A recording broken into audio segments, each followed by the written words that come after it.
I am muting now. Okay, perfect. Thank you.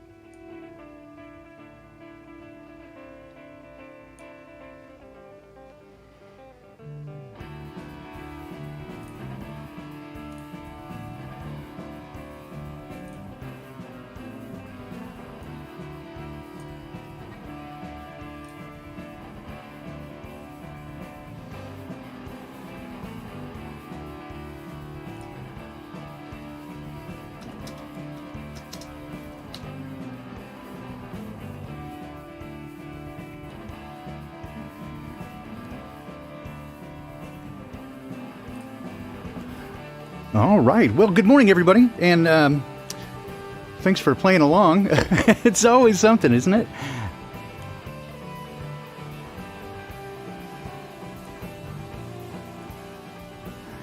All right. Now, Chiquita, Allison, Creation Bear, Israel, Sue Finelli. What happened to the chat? So what happened, Sue, is it... for some reason, so I created the stream yesterday from my office and not in the studio, so that I could get it posted. And I gave it to a couple of people as well as put it on social media. And then when I went this morning and pulled it back up, everything seemed fine until I began to put all the stuff together in the broadcast studio, and suddenly it said you have two streams with the same stream key. So I guess it jumped from one to the other, and I still have no idea what's going on with that. But hey, welcome. I'm glad that you're here, and we have had, well, speaking of strange things, there's been all kinds of craziness going on. So what are the chances? All right, so according to this morning's lovely introduction here, as I indicated in the title, Out of Darkness into Light, our guest today is from Finland, and I've been communicating with a gentleman from Finland with a background in the music industry. We'd had some conversations over, well, a couple of weeks actually, trying to put something together, and was interested in sharing their own awakening story. So as we got a little closer to do that, I started noticing a few interesting things, and I just attributed it to the time difference. It was, and you know, I talked to a lot of different people. So I just thought maybe, I don't know, that was the thing. Turns out, so I usually chat with people before we do the live chat, so that we can just kind of get to know each other a little bit and make sure the levels are set and all that sort of stuff. And of course, there is a time difference of quite a bit, about 8 or 9 hours, 8 hours, I guess, between where I'm at in Seattle and Finland. And so so I had a conversation yesterday. We got everything, the happiest country in the world. Well, as you'll find out, maybe not. But anyway, so. Yeah, we had a conversation yesterday, and then I got an email overnight saying, hey, we ready to do that sound check? And I'm like, what? Wait a minute. As it turns out, and who could imagine, we actually, I have been communicating with two different people, both in Finland, both in the music industry, about the same age, both who are listeners to the show, who have similar tales to tell. So that was simply mind-blowing to me. Yes, so Craft Bear, I think, is now in the right stream. And Craft Bear is actually our first guest this morning. So what we're going to do both guests. I scrambled here at the last minute in and amongst all the craziness. And so we have actually two guests from Finland today, and we're going to do them consecutively. And so we will start with our friend Craft Bear. Mr. Craft, Craft Bear? No, Craft Bear, welcome. Thanks for joining us this morning. Are you there? Are you there still? Oh, thank you. Hey, oh, there you go. Can you hear me? Yes, I can hear you now. Thank you so much. Yeah, so greetings to everybody from the land of thousand lakes. It is a beautiful place there. In fact, I'll put this up for those of you who are not familiar with where Finland is. I'll show you this. It is not on a spinning ball. but it's a map. We can use the map, and so we'll zoom in here. So as you noticed, it is very far north in the northern latitudes, close to the center there. It is as part of the Scandinavian countries over there. Well, we got Norway over here at the coast, Sweden, and then Finland. And I was not aware until Craft Bear and I spoke last night how close it is actually to Estonia. Helsinki is right across the waterway from Estonia. I wasn't aware of that. Yeah, it's like 2 hours by ferry. Mm-hmm. Yeah. So, all right. So you have an interesting story. So why don't you tell us a little bit first about Finland, and for those again who aren't aware of its kind of background, and a little bit about its history and culture. And as you do that, I gotta run and do something real quick. I gotta fill up my coffee because I was scrambling. So you start and just cover stuff that we talked about yesterday, so I don't get lost. I'll be back in like 30 seconds. So you start, Craft Bear, and I'll be right back with my fresh, delicious coffee. All right, yeah. All right. So yeah, I'm not a history major, but I try to go through the history of the country in loose terms, how I can remember it. So yeah, Finland as it is right now is a relatively new country. We became independent in 1917 from the Republic of Russia at that time. We were never actually occupied by Russia, but we were sort of an autonomous zone. We still had our own language, etc. And own money and stuff like that. But yeah, we were under the Russian influence. charm. Yeah, influence certainly. Okay. Influence, yes, but we had our own borders and laws and stuff, so it was sort of interesting arrangement. But before that, we were part of the Swedish Empire for hundreds of years, actually. So we were sort of like the periphery of Swedish Empire. And that is actually the reason why we are still bilingual. So we have to learn at least 2 languages here, Swedish and Finnish. And you said that many people speak English there as well. And English, yes. English is actually only my 3rd language. So yeah. Yeah, there's the old running joke that if you speak, 2 languages, you're bilingual. 3 is trilingual. 4 or more, you're a polyglot or multilingual. And 1 language, you're American. Yes, I always pretend to be Canadian when I travel, just for that sort of reason. I am illiterate in a number of different languages. I can usually follow along actually pretty well listening. It's just my verb conjugation really sucks. I have such a difficult time trying to figure out all the verb tenses. But okay, so we as we talked a little bit yesterday, I found it interesting that one of the things that I've noticed is, at least from a Western perspective, and I have to admit that that's what I have to go by. Although I've traveled fairly extensively and been fortunate in that way to travel to a number of different places, I still have the American worldview, at least by virtue of history. Yep. And what I was taught. But there is an impression or a perception about, Finland and Norway, specifically of a kind of a cultural, almost depression. People drink really heavily, and depression is almost a cultural aspect. Is that accurate? Yeah, up to certain point, yes, I would say. A lot of people drink here. The young people, not so much anymore. That's one change I've noticed. But especially in my generation and the older people, it's very prevalent. Mm-hmm. Yeah. Alcoholism is a problem, and people die from the consequences. And would you perhaps consider this, now yesterday when we were talking, you said that part of it perhaps attributed to the fact that you get so very little sun there. You're so far north in the Arctic Circle that during the wintertime there's very, very little sun. And I certainly, that's a known thing. Seasonal affective disorders, what we call it here in the U.S., or SAD. but yeah, typically attributed to the lack of sunshine in the wintertime.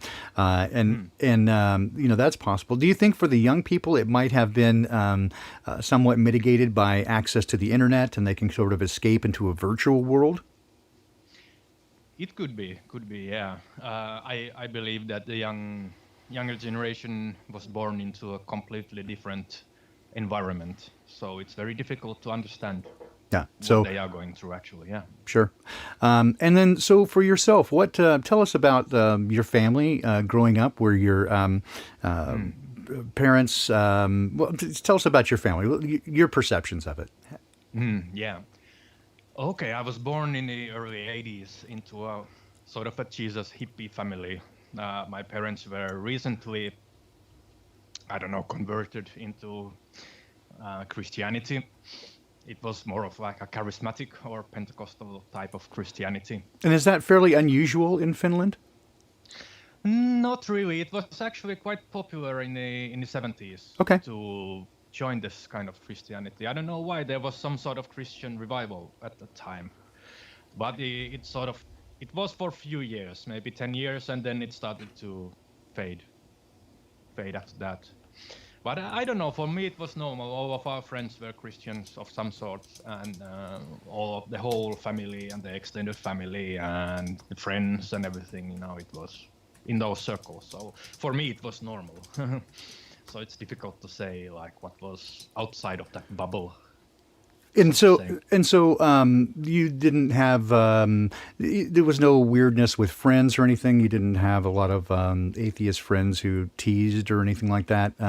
As is, depending on where you grow up. Like I've lived in several different places in the U.S. and we have it's such a big place, right? We have a wide array of cultures, subcultures, even within America, in which some places like the Deep South is very church oriented, right? And so, but places like the Pacific Northwest, where I grew up, was very different and unusual for people to be, religious in any way. And so there was quite a bit of, teasing and that sort of stuff that would kind of go along with people who had a religious upbringing. Was that at all true for you, or again, so it was so common that you didn't notice anything? Yeah, of course, I noticed like when I was visiting the friends at school. I would notice the differences, like they wouldn't say the prayers before the food or the grace, right? Okay, and stuff like that. But at school, like everybody, it wasn't that abnormal. I guess when I started my school, it was still normal to have some sort of religious prayer or something like on the Monday morning when the school starts, and then we go to church like for Easter and Christmas and so on. So okay. I believe it was present even in the lives of the more atheistic people. Okay. I'm getting some notes from the chat that the levels are a little different. So let me see if I can fix that, and hopefully they'll let me know. Hopefully your level has come up just a little bit. Okay, so it was still, again, fairly common. So cultural Christianity then was kind of the kind of the norm. Okay, perfect. Seems like we got better sound now. I made a couple of adjustments, and I think that should be much better. Okay, so then when did you first begin noticing that the mainstream narratives were perhaps not as we're told? I suppose the first. Now I can hear my voice as an echo in the stream for some reason. Not in the stream, but in the Skype. Oh, in the Skype you hear it coming back to you. Interesting. All right, so now it disappeared. Okay, so good. Okay, I think it's good. Yeah. All right, thanks. I suppose like because for me it was a big thing to leave the circles. Like in the age of 19 or 20, I left the Christian circles and I was thrown out on the streets, metaphorically, so I didn't have a lot of friends and stuff. So I suppose I started to notice different things because I was mostly alone. I wasn't surrounded by a group of friends and ideologies and stuff. So I believe it gave me some sense, at least a different perspective on things.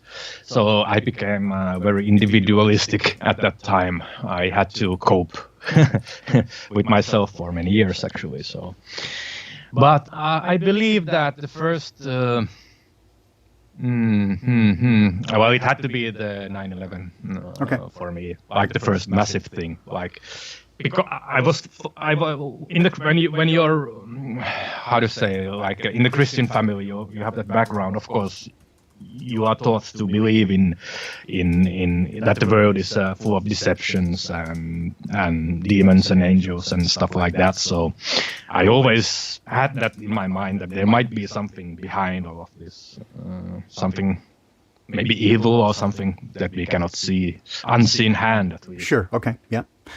So I believe it helped me to sort of see, or at least accept the fact that the things are not as they appear to be, or how they were taught. And then as you began so 9/11, the events there, again, certainly if you take a look at it from, well, again, without trying to protect or defend, any sort of view, on the surface of it, I think those of us who have, I guess, taken the red pill or whatever, we can see that the description that they give is kind of preposterous, right? So in other words, you have these buildings that dustify and come down. You got buildings that supposedly fall down to office fires that were never hit by aircraft. There's no evidence of aircraft in 2 of the sites. So obviously the narrative falls apart unless you have a belief that you need to defend. So yes. On the surface of it, again, to a rational mind who looks at it without any emotional investment in it, then it becomes clear that there's a problem there. From your view, were you the only one around you that noticed these things, or is this? Did you feel, again, different or isolated or alone in your beginning to see that there was something not quite right? Or was it also your friends that noticed these things? Not that much, because, I was sort of used to it. Yeah, right. For not having too many people around me in that sense, very close. Of course, I have like acquaintances and such, but not like good friends that much. But I had, because I was at that time, I was I have to remember, because I was working with musicians and like alternative type people like at that time, so they were kind of open to it because they didn't have so much invested in the system. Sure, and especially nationalism outside of it. Yeah, nationalism and that sort of thing.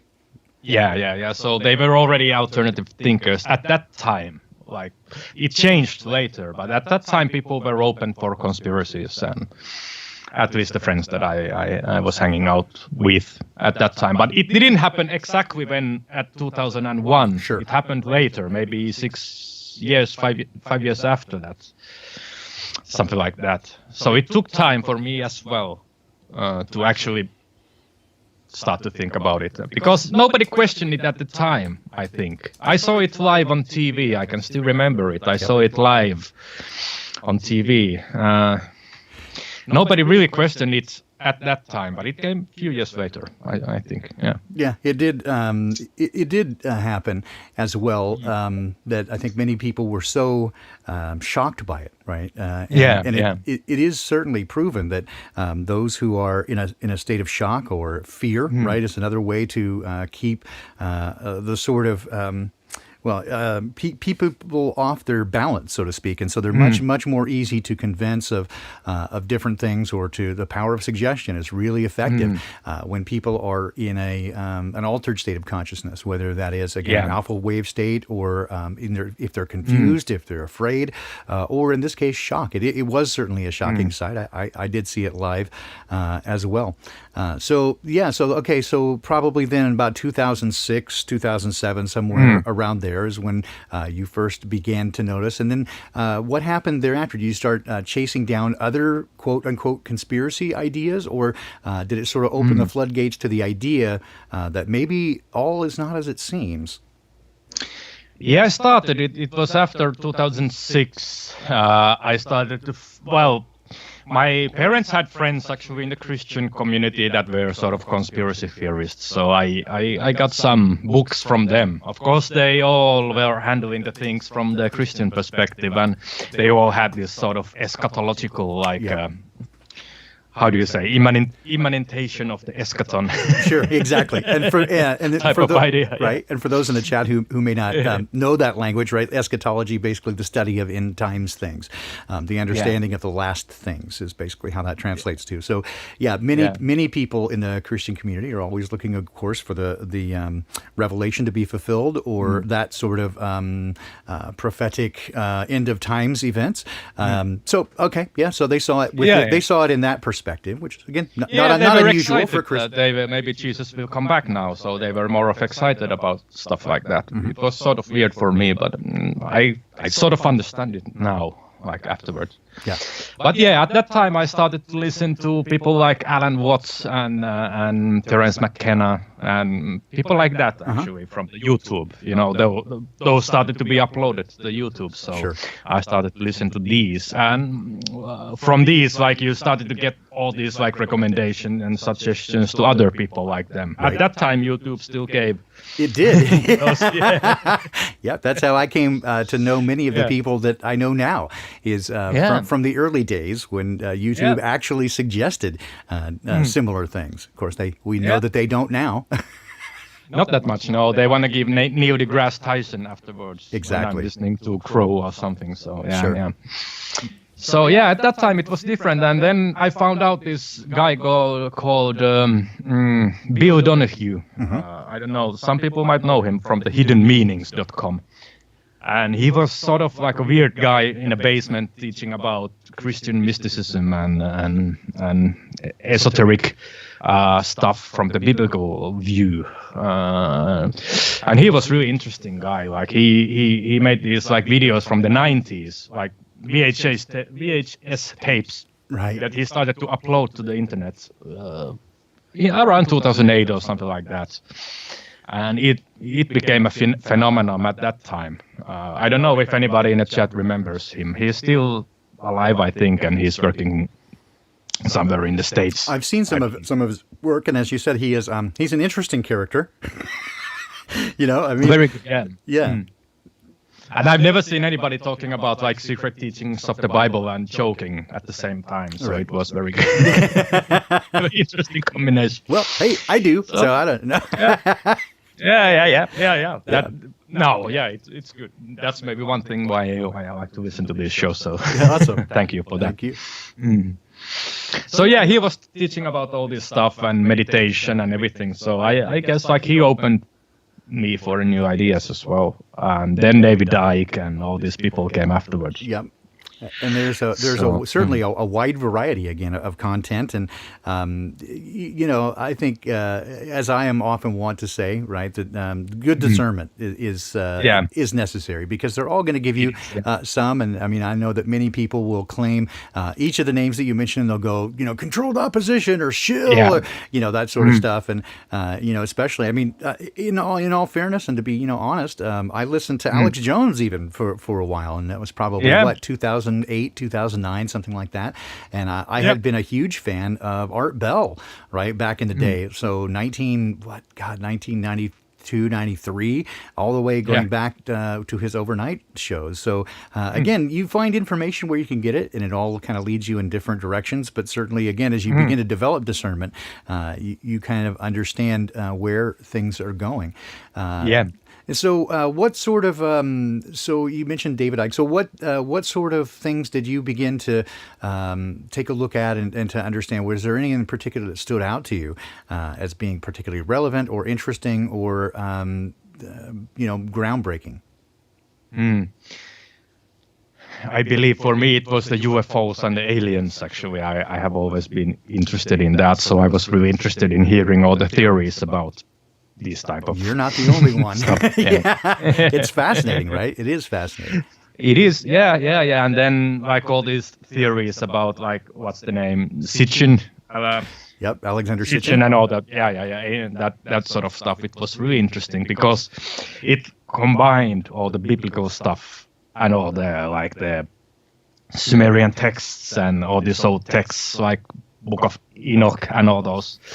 Like that was really interesting for me, but as it is with all of these guys, there might be some nuggets of truth that resonates with you, but after some point you start to realize that it can't all be true. Like it starts to sound false in some way. I Yes. don't know. So I usually stop listening to these guys after some time. But I still like these kind of ideas. Like it was very interesting to entertain them. And I still don't know like what you were talking about. This like the 6th chapter of the Genesis. Yep. Just like 1 or 2 weeks ago, can't remember. Like that had always been very interesting chapter for me in the Bible because, that's not, they just mention it like casually that, okay, sons of gods and all this happened and that happened. And then they just like, it's nothing. It's like in one chapter, that's it.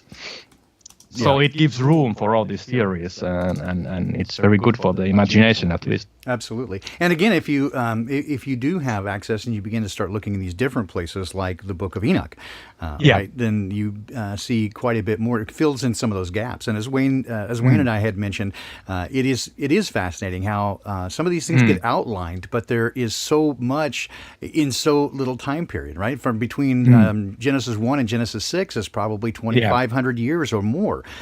So something like that. Yeah, exactly. So it's a lot of information to pack in, and so obviously they're skipping over some stuff, and it does leave quite a wide berth for trying to fill in the gaps. And people do, right? A lot of people come up with their own stuff. I know for myself, when I listen to people talk, one of the things that I guess always kind of raises my red flags is when people speak with absolute certainty about things that could not possibly be known, right? And so I frequently say that absolute certainty is the eminent domain of frauds and fools, right? They're either mistaken, they're sincere but sincerely mistaken, or they're selling snake oil if they pretend to know things that cannot possibly be known.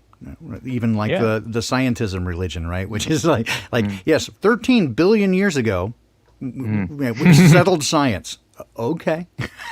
Yeah, that has always sounded like a bullshit for me. So I always like, how can you know? You don't remember what you did last week. Exactly. How can you? Yeah, you don't know what you had for breakfast. Yeah. But I don't know, like, I even read like some rabbinical stuff, like all those midrash books and all the Christian stuff explaining all this stuff. And they also have all these crazy ideas. And like, you can read like one book that's dedicated to like just a couple of verses from the Genesis. Yes. Well, I mean, and it's all kind of crazy stuff. Yeah, I mean, again, as Wayne and I were talking through, again, Genesis 6, 1 through 6, there have been, I mean, dozens of books written on just those 6 verses, with all kinds of crazy ideas, right? I say crazy. I mean, some of them do seem crazy, and some of them outlandish, and some of them. Who knows, right? You have to take the sources where they all, again, I always say, eat the meat, throw away the bones, and see what resonates well with you. But there is some reason why it's mentioned there, and as I don't know if all of us know, but like in the Bible, the generations that they list, they are not the only people. It's only one like line of the family. That's right. It mentions that there are other people as well. So there is some reason why they have decided to list just this family, like Noah was perfect in his generations and all that stuff. So I don't think it's irrelevant in the modern world. There has to be some sort of meaning for that. And maybe that line is still somewhere here. Who knows? It's possible. I mean, I've certainly looked at it, and it was curious for me how after Cain killed Abel and he was kicked out, he was kind of made an outcast, and then he went off and found a wife. Well, where did that come from? Where did that come from, right? Yeah. And so there are rabbinical teachings that that the Cain, Abel, Seth, they were all born as twins, and there was a male and a female, and they were supposed to kind of swap sisters, and there was some arguments going on there, and that was part of the issue between Cain and Abel, having to do with that Cain wanted his twin sister. Again, hard. It doesn't say anything about it. Hard to know these things, but it certainly does make sense, right? That there were multiple lines in as I go through creation, they say mythos, right? But I say creation tales from ancient cultures.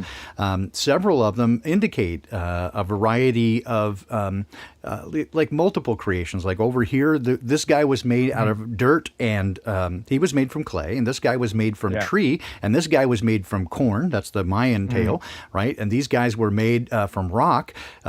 That fascinates me. That idea fascinates me as well. And it certainly does seem that Cain would have had to found a wife somewhere. And it would also make sense that if you're telling from the perspective of Noah and his sons, then they would tell that story, right? And there, again, in many of the flood tales, which Wayne and I are going to cover a little bit more on, that again, there are flood tales everywhere throughout all ancient cultures. And again, according to the biblical one and the legend, the Epic of Gilgamesh, there was just one guy, but in many of them, there were multiple families from different places who all had prior knowledge and created some way of being saved. I consider that absolutely possible, right? Yeah, it makes absolute sense to me that that would be possible. And of course, we're only going to get the story from that one group, and they would think that they were the only ones who survived. Yeah. Right? It would be natural for them to think that they were the only ones who had survived without knowledge of anybody else. So I consider that absolutely possible. It is fascinating stuff, but I don't find any reason to throw any of it away, right? I look at the stuff and again try to find out the stuff that seems true. Yeah, and one evidence for that in the modern world is that we can. One thing is true. We know that most of the people that we meet don't know much, but there has to be some people that know. Yes. That's like it can't be so that none of us know anything. To my mind, it's not possible. So, and it does. So seem, at least some people have the knowledge, at least. Yes, and it does seem that again, the more I have done study, the more it does seem that there are groups of people who have hidden knowledge, and they intentionally keep it from everybody else, and that is kind of the whole story about. About what these secret societies do. They're the keepers of ancient knowledge.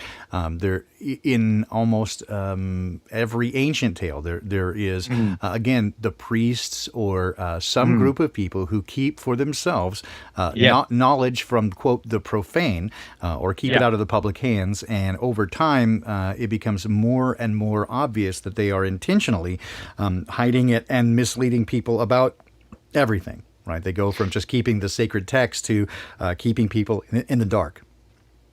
That's my idea for the reason why the whole priest class was created. It was to keep the knowledge in few hands, so to say. Yes. So I agree. Yeah. And then to use again, power. Knowledge is power, and so they use this basically as a weapon, right, or a way to keep an imbalance of power, so that they can have control over those who don't know the truth. Yep. We keep focusing on frivolous stuff that has no meaning, and the other guys can focus on whatever they want. We don't know. Yeah, exactly. All right, so we're kind of in the same boat with that.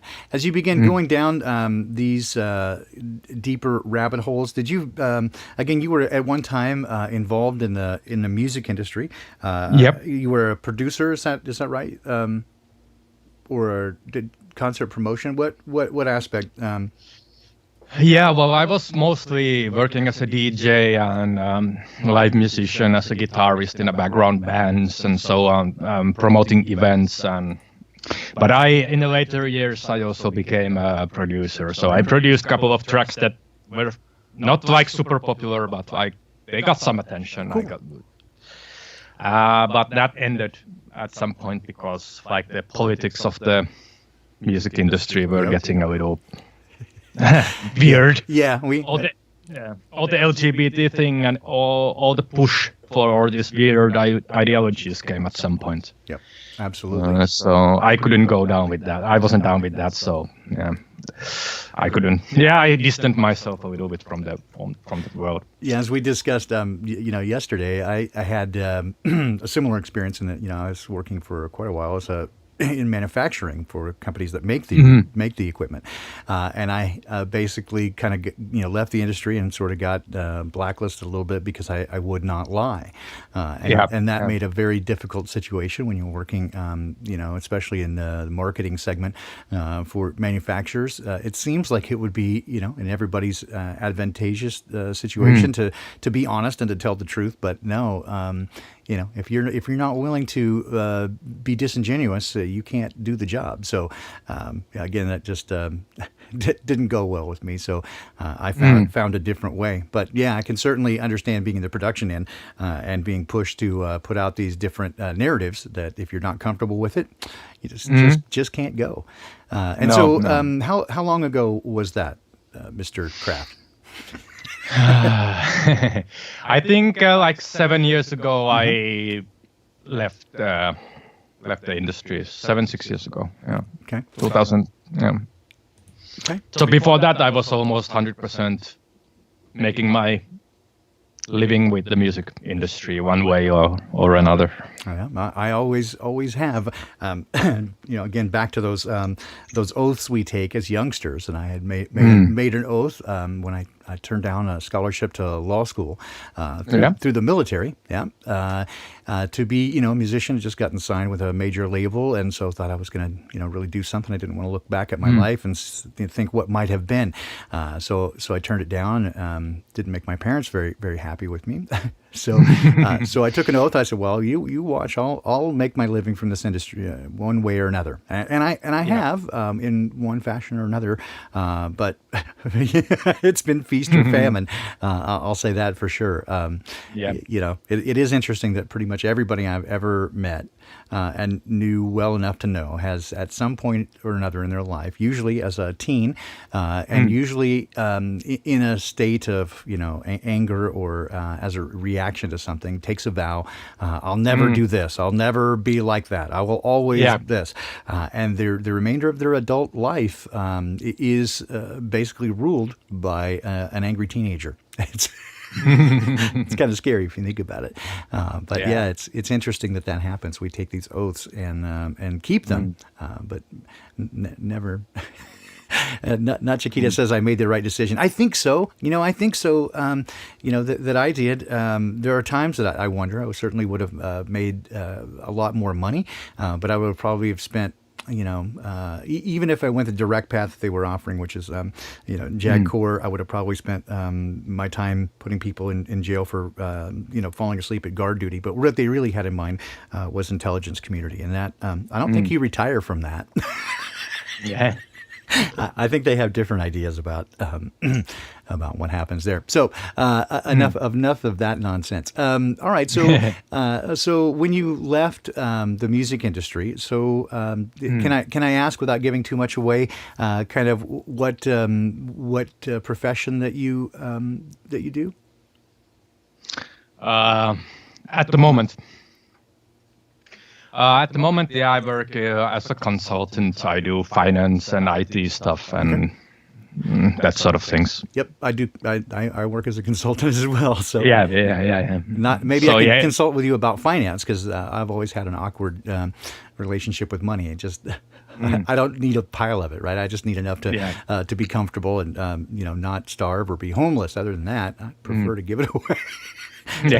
Maybe we can talk more about that. But do you find that having alternative views, are you uncomfortable about speaking about it with clients, or do you make a concerted effort to make sure that that's not a part of conversation, or do you try to plant seeds here and there? What's your approach to that? Well, the reason why I like being a consultant is that I work with the same people for maximum 1 year at a time. So I don't really have to get to know them that well. So I go to a company, I work with them, and then I leave. So it's perfect for me because then I don't have to sort of be too close to the people that I work with. Like if I was working for 10 years in one company, it would be a different thing. So that's one reason why I like it like this. But I don't want to name any companies, but I work for banks and big industrial corporations and that sort of thing. So many different kinds of companies. Yeah. And, Wherever I can get some money from, that's yeah, no, right. I get you. So when it comes to the banking industry, it certainly does seem, at least at the international banking level, that many of them are kind of involved in this cabal. Have you ever gotten the sense of some of those people that you have to deal with are perhaps compromised in that way? My experience with the sort of upper class people is that at least in here they don't let you know that they know anything more. Like that's my idea, at least. I don't know how it works, but I get to meet a lot of high level people in that sense, but they seem to be scared, wearing masks, stuff like that, just like the others. So I don't really know. Okay. I don't really know. Just again, I find it.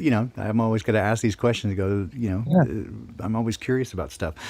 So where do you see? Well, okay. Let me ask this question then. In your experience and your observation, again, we talked a little bit, last night about the cultural encroachment, right? Whereas previously, as you mentioned, Russia was very heavily influenced in Finland by virtue of its proximity, right? Being right next door, and they were a major superpower. And then at the end of the Soviet Union, and certainly following, this order, following World War II, and then at the end of the Soviet Union, then began a much heavier encroachment of Western media culture. All right, and as we discussed, again, just briefly, that it does seem, again, from the American perspective, that most of our culture is a media-based culture. It's all about television and movies and music. Yep. There's no deep, long-lasting cultural heritage amongst Americans. Beyond that, we have Hollywood, right? And that's sort of our culture. But that began to make an encroachment into more of the world, and especially, again, your part of the world. I think you said kind of in the 80s is when that really began to happen? In the 80s, I believe so, like the Americanization of the culture started in the 80s, I could say. Yeah. Like big time. Of course, you had like movies, Hollywood movies here and stuff in 60s and 70s, I suppose. Sure. But big time, we get the MTV, the music television, and all the stuff for the young people. Right. It started in the 80s, big time. Yeah. So with this, again, more vapid, I would say, and sort of just surface mask sort of culture, its effect on people in Finland, do you think that do you observe that it sort of lessened the depth of the cultural heritage there, or kind of melded with it? What's your view on that? At least one consequence that I can see is the importance of the Christianity has sunk, I don't know, after this. So when the American culture came here, the spirituality of the nation went down as well. Like all the traditions connected to that went down. Even the institutions, marriage and the festivals and so on, all of that went down when the American culture got here. So that I can say. But of course, I was very young in the 80s and 90s, so I didn't really think about these things. But now I can only see it as a retrospective way that has happened. Like when I was like 5 years old, 95% of the people were members of the church. Now it's in Helsinki, it's about 60. Well, that's still pretty high. Even in the United States, when I was a youngster, I'd say probably 90+% of people were members of a church of some kind and would call themselves Christians. And now I would say it's again barely. barely 60% that would even call themselves Christians, but much fewer than that, maybe 35% actually attend any kind of service. But most people would say that they're, spiritual but not Christian, that sort of thing. It has been, and certainly in Western Europe, it has been on the decline for many years. And France, having been a Catholic country for a long time, I think less than 5% now regularly attend any kind of church service. So it has certainly been on the decline for a good period of time. How would you say, generally, would you say that with Finland culture, and again, I have noticed that the further you go west, especially into the United States, that on any topic, when presented, again, there sort of is a cultural Dunning-Kruger syndrome, and that if you present any topic or any information to anybody, they almost immediately have a fully formed, usually erroneous, opinion on things. They think they know everything about it, and they think they're right about their position, even when completely uninformed. I've noticed that, again, people that I've met from Europe, and especially, your part of the world, are more thoughtful, and they can considering different ideas without jumping to conclusions. If that's the case, and hopefully my observations are at least accurate to the people I've met, but again, limited in that sense. But given that, would you say that in Finland, people are more open to the idea of what we call conspiratorial views of things, or at least accepting that the mainstream may not be true? Would you say that people are more open to that? Well, my comparison is all the YouTube clips I've seen from the from the States. Right. But I can say that they seem to be more open. I don't know if they actually are, but they don't show their disapproval of your ideas as fiercely as they do in the States. So I wouldn't see any people shouting at me, like to put on a mask or something like that. I don't see it happening here. Right. And how many? I don't know if it's about the fact that they actually want you to wear, but they are just reserved, so they don't want to be up your face and shout. Yeah. So right. I don't know what's the reason, but it seems like they are open here, more open. Yeah. And being in a major city, and Helsinki is about roughly 1/5 of the population of Finland is in Helsinki. Yep. So how much has this whole pandemic affected things there? Is mask mandatory at all? What percentage of the people do you see wearing them? How have people responded? Are they afraid of it? Do they kind of ignore it? What's your take on that? Until now, I haven't seen many people wearing masks. So maybe you see 1 or 2 persons per day wearing a mask. So very few. It's not a thing here. And in here, like all the restrictions that we had sort of a lockdown, but it was a suggestion. So it was never mandated, or it was not a law. You could go out if you wanted, but it was a sort of a suggestion or recommendation to stay at home. But I don't know. It's difficult to say because I don't see it in real life. But when I look at the news and I go to the comment section, in the comment section, everybody is asking for masks. Right.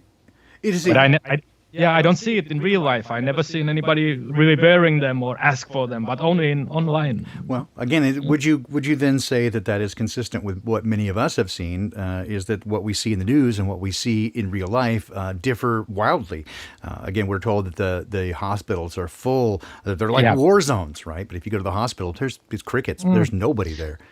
It's the same here. Like I know some friends who are nurses, and they tell that there's nothing going on there. Like they have all this, like they are prepared for massive amounts of COVID people, but they never show up. All the CV sections are empty all the time. Like there's nobody there.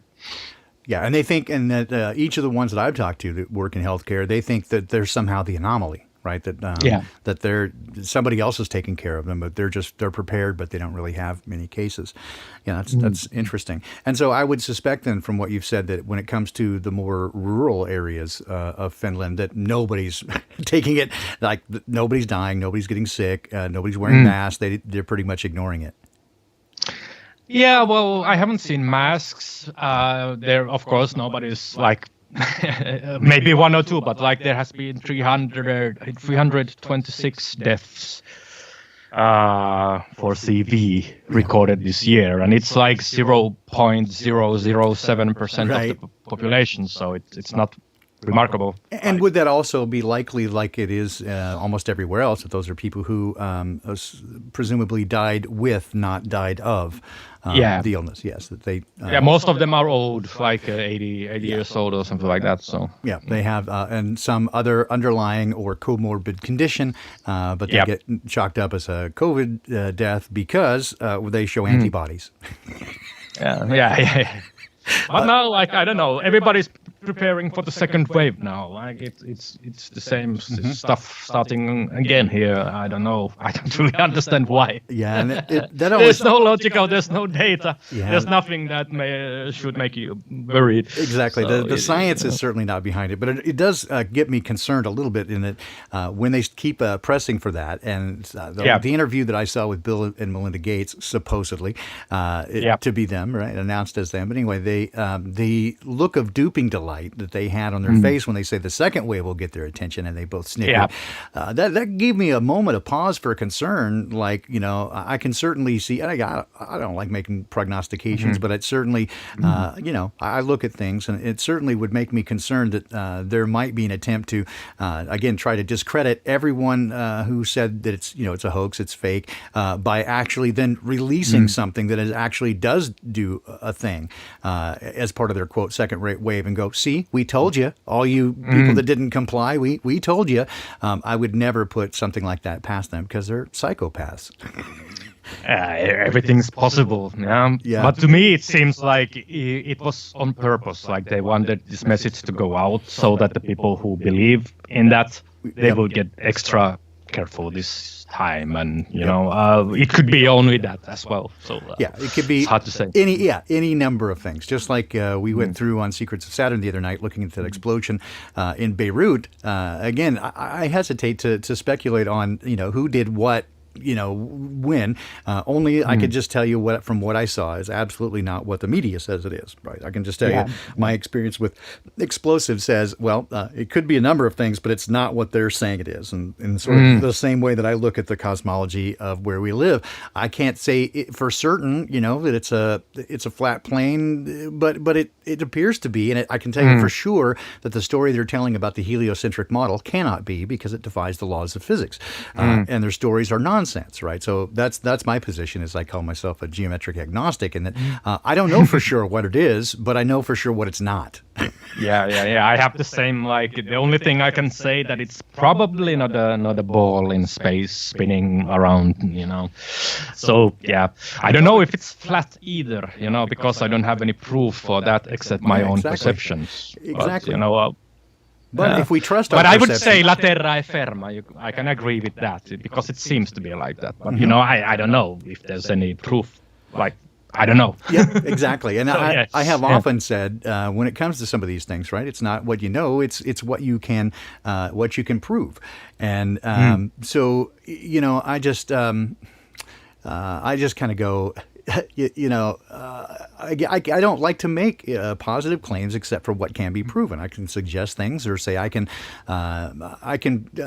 confirm something to my own satisfaction, right? So to my own satisfaction, I say, it appears to be flat and motionless, and that's what all the ancients said it was. They provided a snow globe model, and that I can make work in from a scientific point of view using a quadrupolar toroidal field, the cosmic egg. It certainly seems to work out. So I can say that satisfies me to an extent that I can see that. Right, the story their story that they're offering is simply not possible.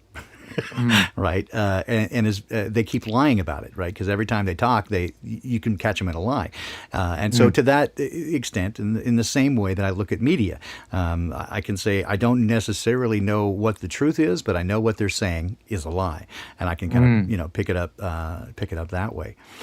When you look at things. So let me ask you this: what is from the perspective of living in Helsinki? What are the news kind of fear porn that they're put? I mean, clearly we have this pandemic that's supposed to be worldwide. In the United States, we get the World War III fears. They're pushing that out. We have the asteroid from space, the aliens. Like these are the narratives that they push on us. In Helsinki, is it similar? Is it more financial? I know it's a financial capital there. A lot of international banking transactions happen there. Something you'd be familiar with. But what is the kind of narrative that they're pushing in your neck of the woods? Well, first of all, I have to say I don't follow the news that much. Good for you. So I don't have a TV or anything, so I don't really. I occasionally catch a glimpse of the news and so on, but right now it seems to be the second wave. Like that's the big thing at the moment. Yeah. So they are, as far as I know, they are considering to put on some restrictions again and all that stuff, and they want to have the masks and so on. And as far as I know, they have a tracer app also coming up. But I don't know.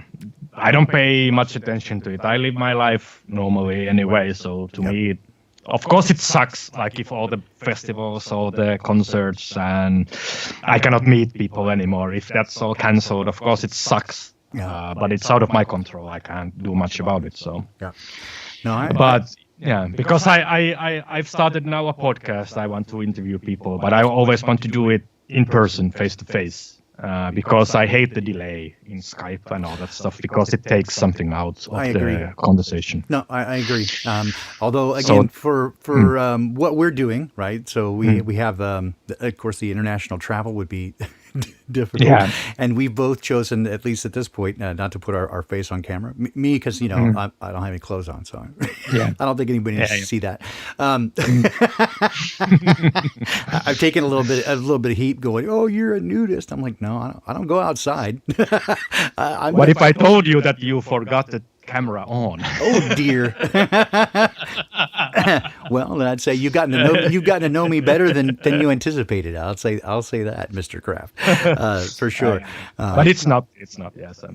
Yeah. But no, I again I applaud. So the topic of your podcast, is it going to be similar topics? These sort of things? No, not really. It's more about literature. Yeah, because But I will make sure that it doesn't contain anything about like the CV stuff or anything else. So I want people to have a program with no fear. Awesome. So I just want to encourage people to sort of go into their creativity. I want to encourage people who do not write.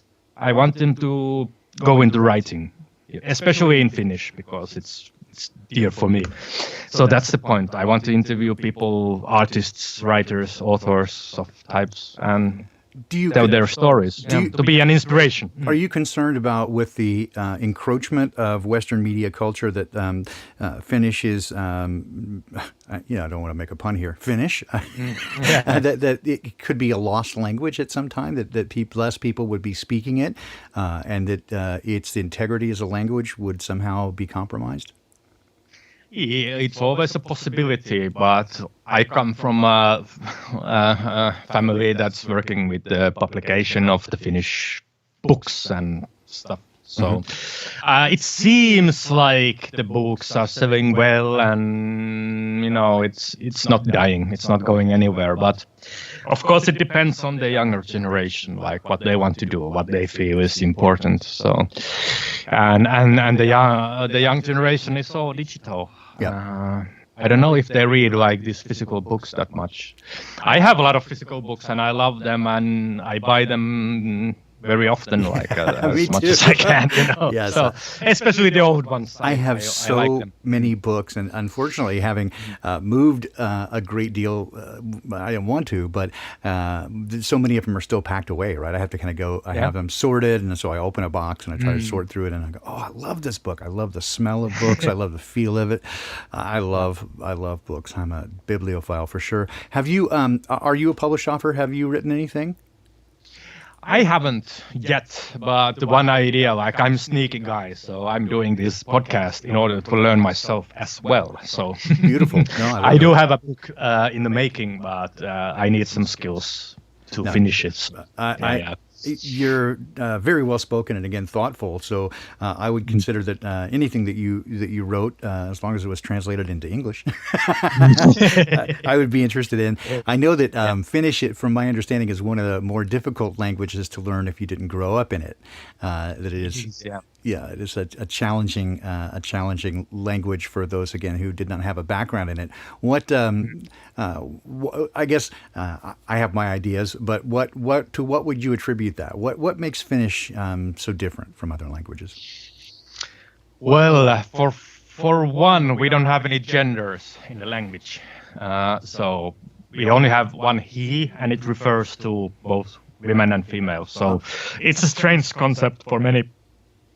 And that's also one reason why the LGBT thing has not really gotten much ground here, because we don't really discriminate linguistically speaking. There's no fire. There's no fire upon which to put the gasoline. There's no Z, Z, and all that stuff. So yeah. But I don't know. Like that, I think the thing is that it's not. It doesn't remind you of any other like big language. It's totally different from Russian, Swedish, German, English, of course, Italian, all these like big languages. Chinese, So it's such a small language group, and you have to memorize so many like inflections and all those stuff. And we don't have articles or prepositions. Interesting. So all of that is included in the word. So you get like one word, and then you add all the stuff behind it. Okay. Yeah. So I can have like the word istua, which means to sit, and then I say istun, istut, istuin, istuimme, istuttiin, all that stuff. It's just added to the word. Interesting. So that's the most difficult thing for the language learners, I believe. And that's the part that I'm the worst at, which is the verb conjugation. Yeah. That's the part that I struggle with the most, almost in every language, is the verb tenses and conjugation, and making it work. So yeah, that would be a challenge. So looking forward, what do you feel probably some of the biggest challenges facing humanity right now? The major. Can you repeat it? I didn't. Sure. From your point of view, what do you think the biggest challenge facing humanity is right now? The biggest. Yeah, that's a good question. I think there's multiple problems, because the whole world is so like I don't know, like everybody is like an individual, small groups, but then you have all these ideological blocks, and like even if you have all these ideological blocks, they are all divided. Everybody is against each other in the end. So I don't see much hope for the so-called civilized society. There is no positive outcome for that, in my from my point of view. You're not the. I would say you're not the only one. I think that many even within the truth community are somewhat divided on whether this is a great awakening and that we're going to transition to something that's magically better, or like you and frankly kind of like me, that it is leading to something that is we would say overall very, very ugly. But ultimately, we'll have, from my perspective, love wins, right? Ultimately, there is a positive outcome. But not. But as I said, like positive outcome for the society. Yes, society. There might be positive outcomes for the families, the individuals, and smaller. Yeah. So that's like I don't go into negativity and all that stuff. I say for the society as we know it. Yep, I know. Not for the individuals. Yeah. I just wanted to point it out. No, I absolutely agree with you. Okay, so I have one other thing. So I would say, give us some parting words. I have another weird thing has happened. My wireless mouse has chosen this moment to die. So I'm gonna run across the room. Yeah, I'm gonna run across the room and get another one. But if you want to start with closing, parting shots, and then I'm going to introduce you to our other guest, who's also from Finland and also with a background in the music business. So, Mr. Kraft, go ahead and start with closing ideas, and tell us certainly where we can find your podcast if people are interested in that. And then I will be back in about 15 seconds with a new battery. My apologies. This has been a wild morning. I'll be right back. Sure. Oh yeah, it's going to be interesting to meet someone else from Finland who is also listening to this channel for sure. But as my parting words, so to say, I guess I would suggest everybody to go into their creativity and trust your inner self, the intuition, as they say, and at least gradually start to do something that you actually want to do, like not only do stuff for money or something like that, like start to follow what you feel that is good for yourself and maybe to the people close you, near you. I think that has helped me a lot, and that's why I want to encourage people to go into writing, because I think that if you are connected to your creative side, you're also connected to the higher self, and even possibly the creator himself. I was just gonna say, the creative side and the creator seems like it would go together. Yeah, definitely, yeah. Let's see if now I can do. I was hoping, because as let's see if this will work. I was trying to get our other guest in the call at the same time, if possible, to introduce you guys real quickly. And again, it's such a small world. I hate to have to paint it. Yeah. All right, let's see if I can do this. Are you still there? Did it drop? Hopefully it didn't drop. Hello. Okay, so all right. So we've got our next guest. Do we still have Craft Bear with us? I hope it didn't drop. I was trying to add him to the call. Oh, I guess I did drop it. That is unfortunate. I haven't tried it yet. Oh dear. Well, I guess I messed that up. I am so sorry if you're still listening, Kraft. I'll get back with you soon. I'm so sorry. I was trying to just add to the call. Wait, he put it on pause. So let's see. It seems like it's on pause. If I can do resume call. Okay. Now, do I have both of you at the same time? Nope. Okay. Here's what happened: is I was trying Craft Bear to add him to the call, and I got him connected, but it's putting him on hold. It's not putting them together. So I guess with that, what I'll do is say again, thank you so much for joining us this morning. I've really enjoyed our conversation, and we will again hope to have you back soon. And I will try to put you together with our other guests again. I tried to add him to the call, and it didn't work out that way. It's just doing one or the other. So he's now on hold. So I'll pick it back up there. But again, thank you so much for joining us this morning. I have loved our conversation, and I am again ever so fascinated to see what you come up with in your writing.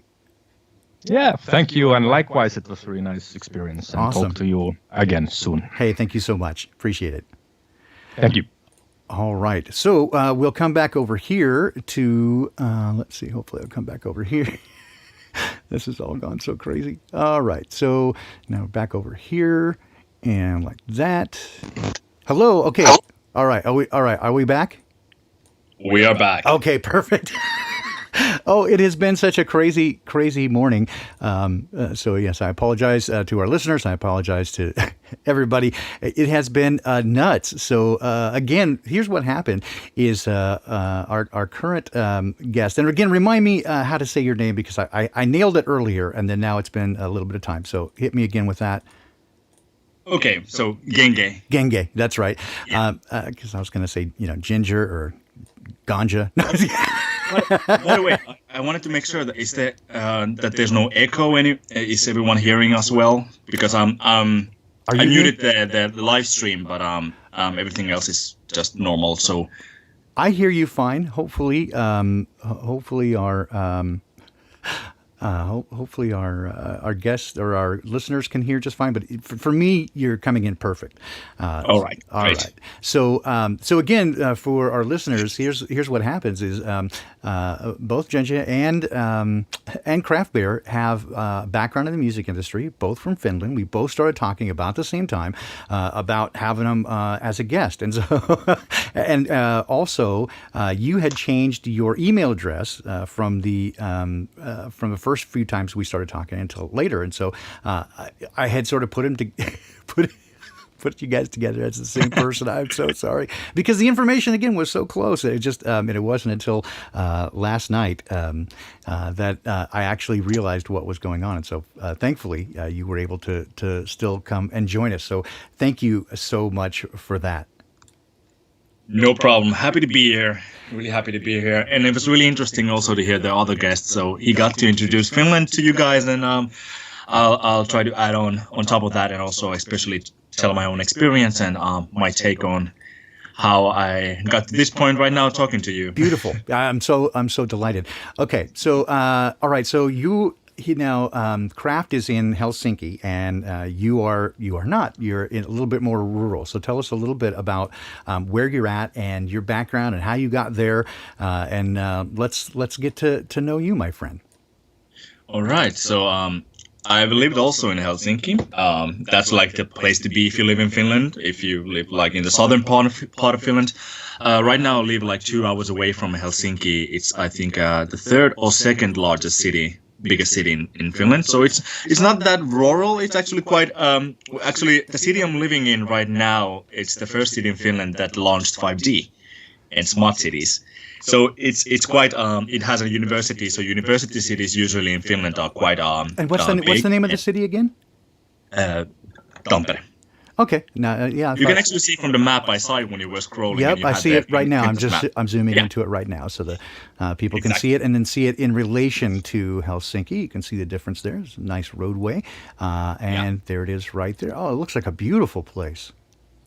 Yeah, it's quite nice actually. But me and my fiance, we have been thinking about moving out from that city because 5G towers have been popping up like mushrooms. I'm telling you, like this summer, and I didn't even notice them myself that frequently. But my fiance, when we have been driving around, she has been like, "Do you see those towers? Do you see those? More towers, more towers! It wasn't there before."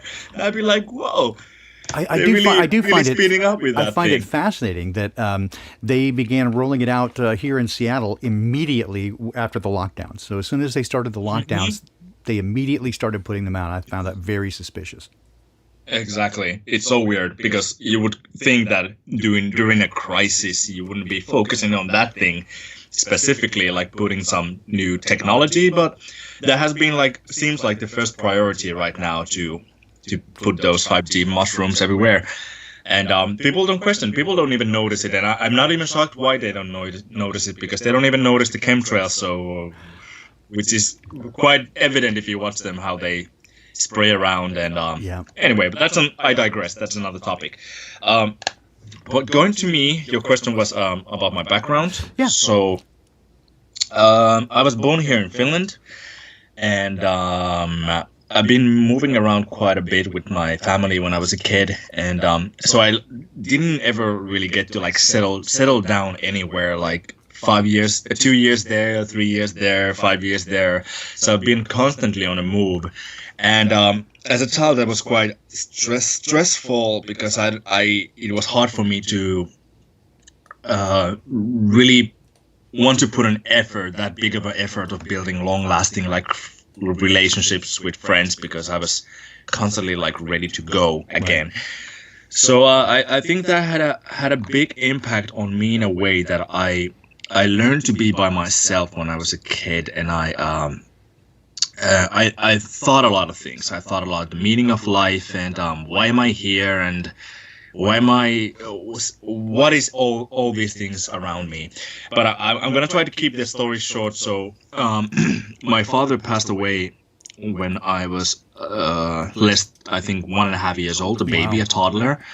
And my mother remarried another person who then, after a few years, started physically abusing me and my older brother. Oh, dear. And then sexual abuse came after that, basically targeting my older brother. So and I was it started when I was 6 years old. I remember I started learning how to read. So we were watching television, and this my old stepfather, I'll call him stepfather, it's easier for people to understand. Right. So I read the subtitles. It was in some Hollywood movie. I don't remember what it was. And there was this the word hell in Finnish translated is helvetti. And helvetti is like a curse word, basically. Oh, if you're a kid, you shouldn't say like helvetti, hell. It's like saying fuck or shit. Yeah, it's a bad word. So I immediately stood up. I realized I'm in danger. Like instinctively, I knew I was in danger. I started running through my room, and this man chased me, grabbed me by my throat, and started strangling me. My mother ran behind him and tried to rip him off me. But that was basically the starting point when the violence started inside of our family. So, like many narcissistic people do, he isolated our family. Told my mother not to trust any of her friends, and we should move further from the capital area, because we lived actually next to Helsinki, basically the same, in Vantaa. So he basically convinced my mother to move further away to a rural area where he basically had more control of our family. So physical abuse, sexual abuse. Actually, sexual abuse happened only during Christmas time, which was quite odd. But that's one of the reasons why even still this day I don't like Christmas. It brings me bad vibes. But in Finland we go a lot to sauna. So we have this Christmas sauna tradition and summertime sauna. People love to go to sauna here. So I remember, I think I was 7 or 8 years old when it happened the first time. That we had a Christmas sauna, only men, and then my mother went after us. So that was the time when he... it's actually quite hard to say. I've never said this story to so many people at the same time. My closest friends know about it, but he basically made me watch when he sexually abused my older brother. Oh. And that profoundly changed me, because I think the horror I felt, it was comparable to sleep paralysis. I was paralyzed, and I remember the words he told me, that if you tell your mother about this, you will be next. Oh, man. So this kept on going again and again and again and again. Every time he did something to my brother, he threatened me not to tell my mother, and if I would tell, I would be next. So he used those basic fear tactics. And to my mother, because my mother is not a native Finnish person, she's from originally from Kenya, but she has lived all around the world. And he basically convinced my mother that this is normal. We do this in Finland. Finnish men, we inspect our children in sauna if everything is clear and untouched. Oh, wow. So the manipulation was there, the mind tricks, fear tactics, all these things we basically see now, like the media using and the authorities and leaders. I got accustomed to these ways through him. So since a little kid, 6 years old, I was surrounded by all these things he did psychologically to me, my brother, and my mother.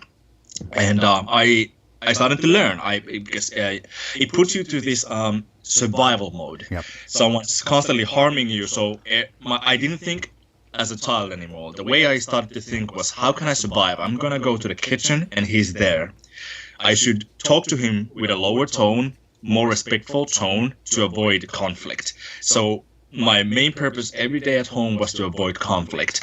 I never said anything that could upset him. I always hid my own opinions and thoughts for the sake of my physical well-being, because I was afraid if he would know how I think about some things, or of his own actions, or I would tell mother, I would be next in line in the things that happened to my older brother.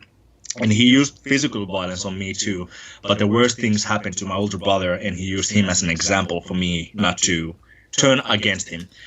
And one really key information in this is also that he made sure that I would hate my older brother. He used to constantly tell me like, you see how your brother's, he's not a social, he doesn't have any friends, he's not socializing at all, he's just locked in his room, he's stupid. You see how he gets only 10s and like in your system A's, straight A's, but we have a number system, so he gets only 10s and good grades. You see he's stupid.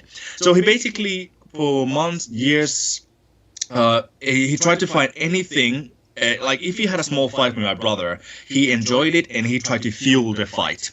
Like let's say if we would be like small countries and he would be like the Rothschild old man just pulling the strings, but he got a weird delight of seeing our family being broken from the inside, and but at the same time he was the perpetrator who pushed the gas and pushed the ideas and pushed all these things to us and basically just put us to fight against each other. So the reason I'm telling this is because this basically laid the foundation for me to recognize these same things all around me, not only in our family, but also in my relationship with other people. I was really sensitive to notice if someone's trying to manipulate me or someone else, and I was really sensitive, hyper aware. Yeah. So then I'm gonna jump a little bit to the spiritual side. This is like the things that happen inside of in my family. Mm-hmm. I hope people are still. I haven't dropped anyone. I'm trying to tell this story as clearly as I can. When I was a kid, I was also really spiritually sensitive. That I remember around the same times when these the abuse happened, I had difficulty sleeping, and I'm not actually even really sure if this is just because of the trauma, but I remember many nights I couldn't sleep, and I felt like something was watching me. And my family, my mother's Christian, my father who passed away was also Christian. So I had this Christian foundation, so I knew there was something beyond. Right. Beyond the veil. And I remember these nights when I tried to get to sleep and I noticed my brother fell asleep so quite quickly usually, and I clearly saw like a dark, similar to sleep paralysis. I saw this dark entity watching me constantly from the corner of the room, and sometimes smirking, sometimes doing these weird things, and every time I saw it I couldn't move an inch. It felt like the only thing I could do is breathe, and even my breath was really short. It was like I was afraid even to breathe. And sometimes it felt like it was a short period of time, but it felt like it lasted for 2 hours or half of the night. Mm-hmm. And I had these nightly torments for almost a year until I remember I had this idea in my mind that if I'll just reject God, the existence of God, and also with that I reject the existence of these entities that I was sure I saw, and maybe they'll go away. And the funny thing actually was that after I started working on it, I started denying constantly that there isn't anything else except the physical, and it stopped. So I think I buried those memories for many years until I'm gonna tell you what happened later on, on my teenage years. But I buried completely every spiritual aspect that it can be, that something can appear to you. I had to bury it. I think my brain as a child couldn't just handle the things I experienced. Also with the family thing, violence and abuse, but also the spiritual aspects. So I'm gonna pause here. If you have anything to ask, I can clarify because there's a lot of information. No, I know, and no, you're doing excellent. I think everybody is kind of following along, going, "Whoa!" I mean, this is a heavy truth drop that you're giving in. But okay, so real quickly, so the dark entity that you saw, you're not the only one, right? Who has seen this? I think I've talked to a number of people, and I've experienced myself being able to sense. Something not right. So, can you recall anything in more detail, just so that people can better understand, or is that kind of the extent of your memory? Is just that it happened? I remember that I could see a face, and it wasn't like, I wouldn't say like a normal person standing. It's really, because it's so far away in my memory, but I remember the face was so terrifying that I only thing I could do is look at the face, because I was terrified if I would look away, the thing would come at me. So I was just frozen. Right. Every time I saw it, I was just frozen watching at that figure. So it was basically really dark, like blacker than black, if I could describe it. And couldn't recognize, I couldn't see the details in the facial and the facial structure features, but I could recognize that thing wasn't good, and that thing was extremely evil, because how my body, my whole spirit, I would say, I felt like my whole spirit was reacting to it, and it wasn't something that wanted anything good to me. And that thing about when I said that I've been really sensitive spiritually my whole life, I remember as a extremely little kid, like 4, 5 years, 6 years old, when I was walking around in a forest, I always had this feeling of presence, or multiple presences around me. Not in a schizophrenic way, but I somehow intuitively knew that I wasn't alone. I could be in the middle of the forest just playing with 2 sticks or doing whatever I was doing. And possibly back then I thought it was just my fun imagination, but I really believed then that I wasn't alone. So I really felt when I was walking everywhere, like where I was, that there are things around me constantly not to watching what I do. Yeah, perhaps, and not to I don't know, sidetrack, or because if I were to describe, let's just see how close we get here.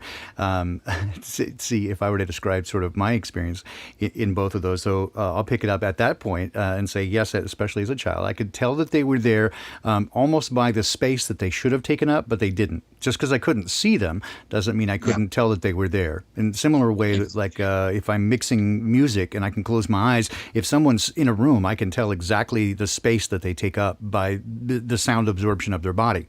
I can tell, even to who it is. I can tell if they're moving. I can tell the size because they take up space. Even, again, if you can't see them. Would that be consistent with what you would expect? Exactly. Okay, and then when it came to the dark entities, the 2 things I remember the most there is, one, again, they seem to exude hatred, fear, terror, like they're projecting it onto you, like they're throwing it at you. And also, again, in that sense, the dark ones, that they almost absorbed space, like it was almost a dimensional shift, like they didn't belong there. And so they were almost sucking space into themselves. I don't know how to put that. They created an emptiness, a blankness. There was blank there. So darker than dark, because there was a nothingness. That there was void. A void. The void wasn't. Exactly. Okay. You described it quite well. That's exactly how I felt. And I'm gonna really. I actually have a paper with me, so I won't digress too much, because if I would tell my whole story, that would take too long. So I'm gonna try to keep it short. Yeah. All right. So that was basically the chapter of my childhood, but laying the foundations to what happened later.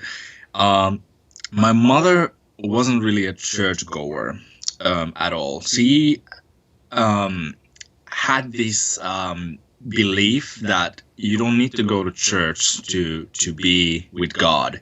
You don't need to go there to have the connection with God. And I think like my mother took this habit to go to church basically just to introduce the concept of Jesus and the Bible and all these things inside the Bible, to introduce those topics to me and my brother. But she didn't really feel like that's the place we need to go to be in commune with God.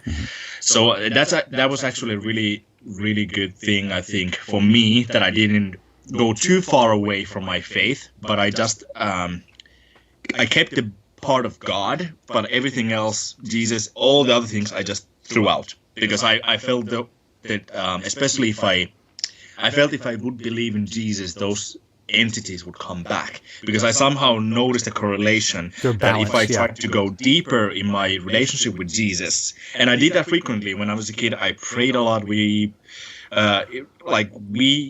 My mother made sure that we would have a foundation to have a relationship with Jesus. But because of these entities and these things that happen, I didn't have any understanding. I didn't read the Bible. I was a little kid, barely even understood what it the things that were in the Bible. It's quite old and language is quite stiff for many to understand. So the only thing I had was just the feeling that there is God, there is Jesus, and Holy Spirit, and they want the best for us. But the entities made sure for me, out of fear, to toss that away. Yeah. So then came my early teenage years. I was already filled with anger.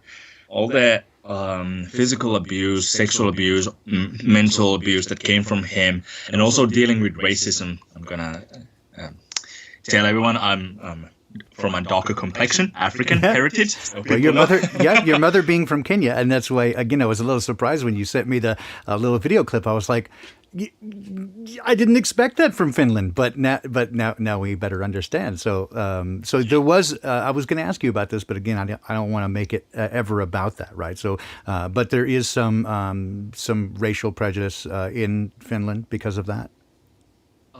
Yeah, I have an interesting take actually on racism, because when I watch what's going on in the in the US and other countries, especially in the US, that those things don't apply here. Like, you have the whole history with slavery, and I have a lot of opinions on that too, because if someone would ask me if I would join Black Lives Matter, I would say no. Yeah, right. Because I can see so many things wrong with it.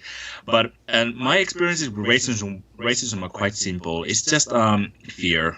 So I just put it down to that. So because when we moved to the smaller city from after he convinced my mom to move away to a smaller place, the people there, most of them actually never had seen a person as dark as me, like a black person, I'd say.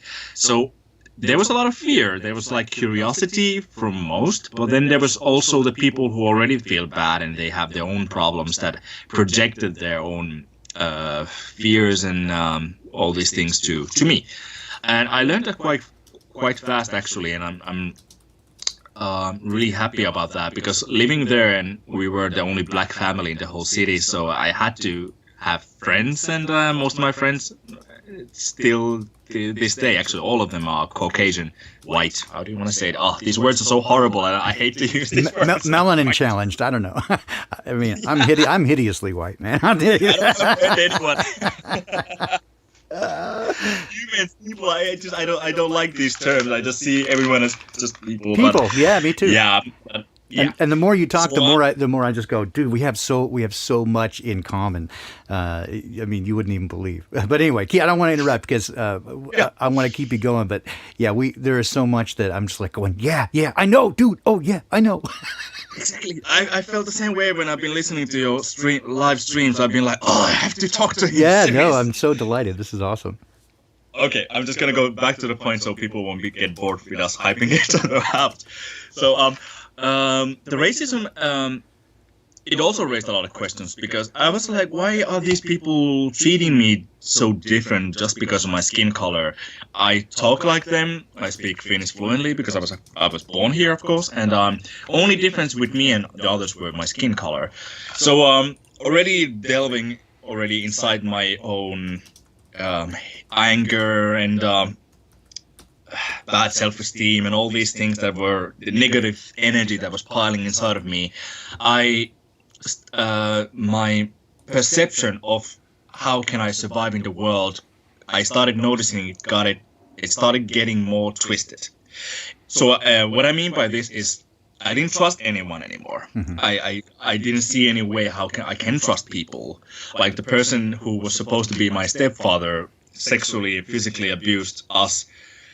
So, and then going to school, kids, my peers, just bullying me, beating me up because I looked different. So going from elementary school to middle school, I was packed with hate. I hated Finnish people. I hated Finland. I just hated everything, basically. And I'm also laying a foundation for later on, because then I started thinking in my little head that if I am going to live in this world, I want to show these people, and I'm gonna avenge them. I'll show you. Yeah. I'll show you. So because I always was I'm introverted but really social.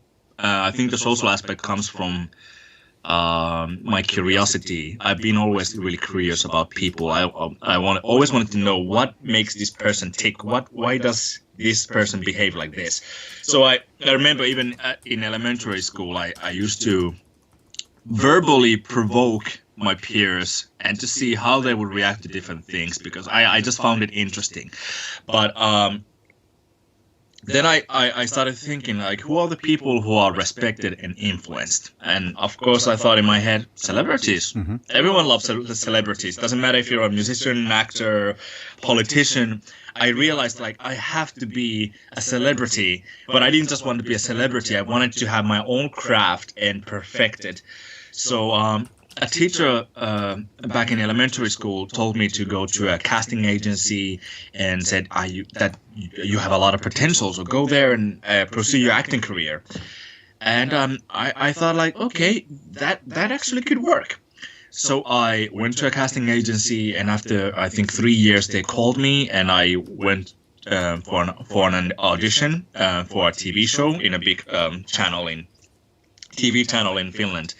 And I got basically a little taste of the life of basically being someone important.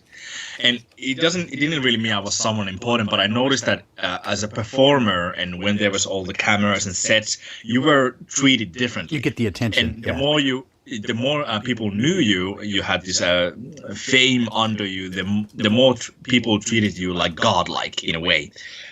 So at the first time in my life, I had this sense of power, control. I loved it. And I was like, okay, I'm going to make myself the best actor ever. And I'm going to go as high as I can. And then I'm going to leave Finland. I'm going to go to the United States. And I'm going to come back and I'm going to say, ha, gotcha. I'll show you. So that was basically my mindset. And it is. That attention is addictive, isn't it? Whether it's in music or acting. I mean, I actually started young as an actor and did rather well, and then music kind of came along as well. But it becomes very addictive, getting the attention and the approbation of applause from an audience and their attention. As you said, they do treat you different, and it is addictive. And you notice it, and it reaffirms every time someone like recognizes you from somewhere. Yep. It reinforces that feeling like I'm someone special, and they talk to you in this overly polite way, like they need your attention, and that also reinforces the effect that you may even start in a way that you just want to humbly do your own thing, but the reinforcement that comes from other people who follow you can really easily distort your view of yourself and in with around the other people that you're around with. And don't we see this also in even in the truth community, that with some content providers who unfortunately after a while seem to believe their own press. And again, I'm not going to name any names, I'm not calling anybody out, but I see it, right, that people, when they get a little bit of success, or people that follow them, they seem to push a little harder into as you said, believing there's something of a god. It's very interesting to watch that manifest. Exactly. So now I can move a little bit faster when I've laid the important details from my past. So long story short, when I was 16, I got where I wanted to be. So I'll try not to be too specific, because Finland is a small country. So right. If someone happens to be here and shares, I won't get in trouble. But let's say a channel, I don't know what's like the biggest channel you have in the United States. You have NBC, ABC, so many BCs. Yeah, exactly. I've lost track, but we have like basically overall like 5 big channels, TV channels that people watch. And one of them, actually, I got a job there as a TV host. I was hosting a TV show that had been running for over 15 years back then, so it was really known, and that got me to basically instant fame. And the second, third year, I think, when I was there in the program, my life changed completely, people who previously didn't talk to me in the small city I lived back then, now everyone wanted to be my friend. They were asking me to hang around, and they were talking to their own friends like, hey, I know him. He's my good friend. I went to school with him. Right. And that angered me because it was basically the same people who looked down on me and didn't want anything to do with me. I was just that black kid, weird kid who always hanged around with only one friend. And I felt in my heart like I still had the anger inside of me. So I was thinking like, oh, those hypocrites. This is why I don't like people. I hate people. I was constantly reinforcing the hate inside of me. Until that one day when one thing happened. My mom had been saving a lot of money for me and my brother to go to Congo, where my father is from originally. And then my mother actually had a child with my previous stepfather, this man who did all the things to us. Yeah. And actually, I'm sorry, everyone. I have to go a little bit back. So I'll go to the year 2008. My little sister was born, and prior to the birth of my sister, this man, stepfather, told me and my brother that I'm finally getting my own child, and I don't need you guys anymore. And when he said it, that was extremely terrifying. It was like this Bill Gates smirk you talked about with the previous guest, like this smirk, like, I'm getting my own child with your mother, and I don't need you guys anymore. Yeah. And back then I was really young. I was 12 years old, and hearing that from the man who abused us, I realized in my head, this is trouble. So after my sister was born, he did exactly that. He told my mother that he's going to take my mother, my sister, and going to take them to another separate house, and that my mother had to leave me and my brother to live by ourselves. And I'm reminding everyone, I was 12 years old and my brother was like 16 back then. So imagine hearing this and realizing like that your mother has been indoctrinated in this man's web, that your mother is able to leave you on your own devices. And that was extremely traumatizing. I remember that really clearly, that feeling I had then. Absolutely. So I really had to work on not to project my own anger to my own little sister. So I told this part because we go 3 years further from there when I was 15, 16. So we went to Congo. But before we went to Congo, my mother asked me and my brother that, do you want me to take your sister with us, or should I leave him with her father? And me and my brother both said, no, you cannot leave her with him. It's dangerous.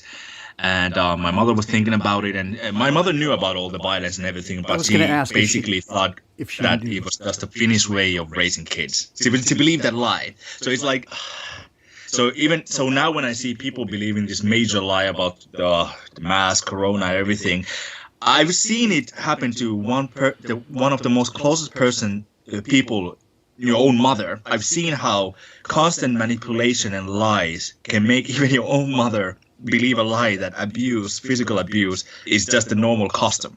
Yeah. So that's why I'm not even shocked to see where we are right now in the world, because people have been consuming so much television, social media, all these things. To them. Yeah.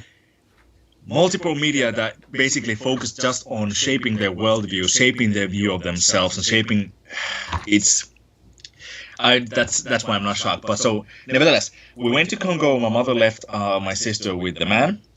So we were in Congo for 1 month. So when we came back to Finland, my sister was 3 years old and she was terrified. My sister was terrified of going to the shower.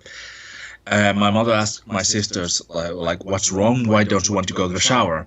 And she was hysterically crying, telling my mom that daddy has touched my vagina in Finnish. And that sentence, my mom couldn't believe what she heard. She asked her again, like, what do you mean? Like, show me what he did. Like, what do you mean? Like, what do you mean? She was shocked. And my sister, 3 years old, showed with her hand to my mother, like, how and where he had been touching her. Wow.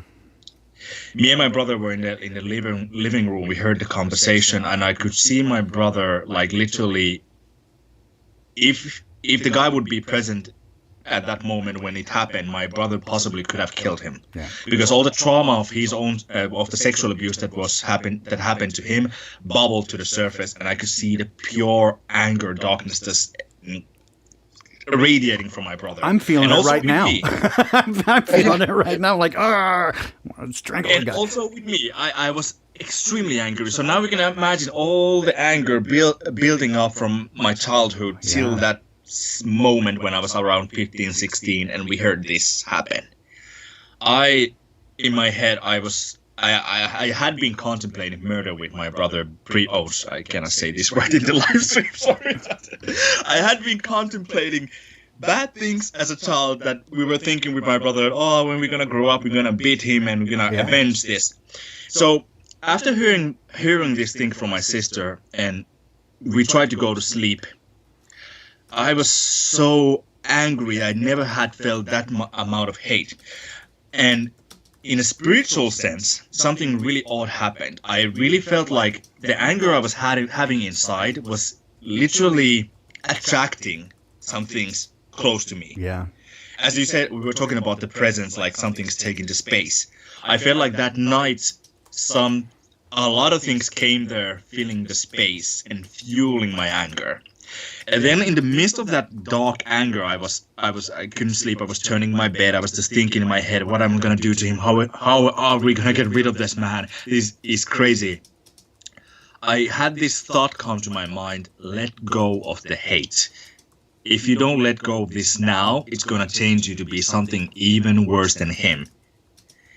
And that thought, that thing came so... It was so precise, so clear. I heard it in my mind. And now looking back, I'm really sure that came from God, because it was calm, collected, soothing. And I was like, imagine like being in the middle of war, fire, people shooting everywhere, and in the middle of the battlefield, someone just touches you and says, "Let it go. All gonna be okay. It's gonna be, yeah." It'll be okay. Yeah, that's almost shocking, huh? Like out of nowhere. Yeah. Just, what? And because I had all the other thoughts in my mind. I had all these: kill him, do this, bash him, blah blah blah. So many evil things that were running left and right in my mind, and I was just dancing with those thoughts, and I was just fueled. I felt so bad. But then that one voice that said this thing came there, and it basically stopped me. And it's so odd how it happened, but I started praying inside of my head, and I started thinking, like, wow, this is true. If I have to handle this anger now differently, because I started noticing how it started corrupting my spirit in a really bad way. So that's basically where my awakening journey began. Mm-hmm. It's been 45 minutes and I only got to this point now. But from that moment on, I started realizing that holding on to anger is just going to turn me into that I hate the most. Like they usually say.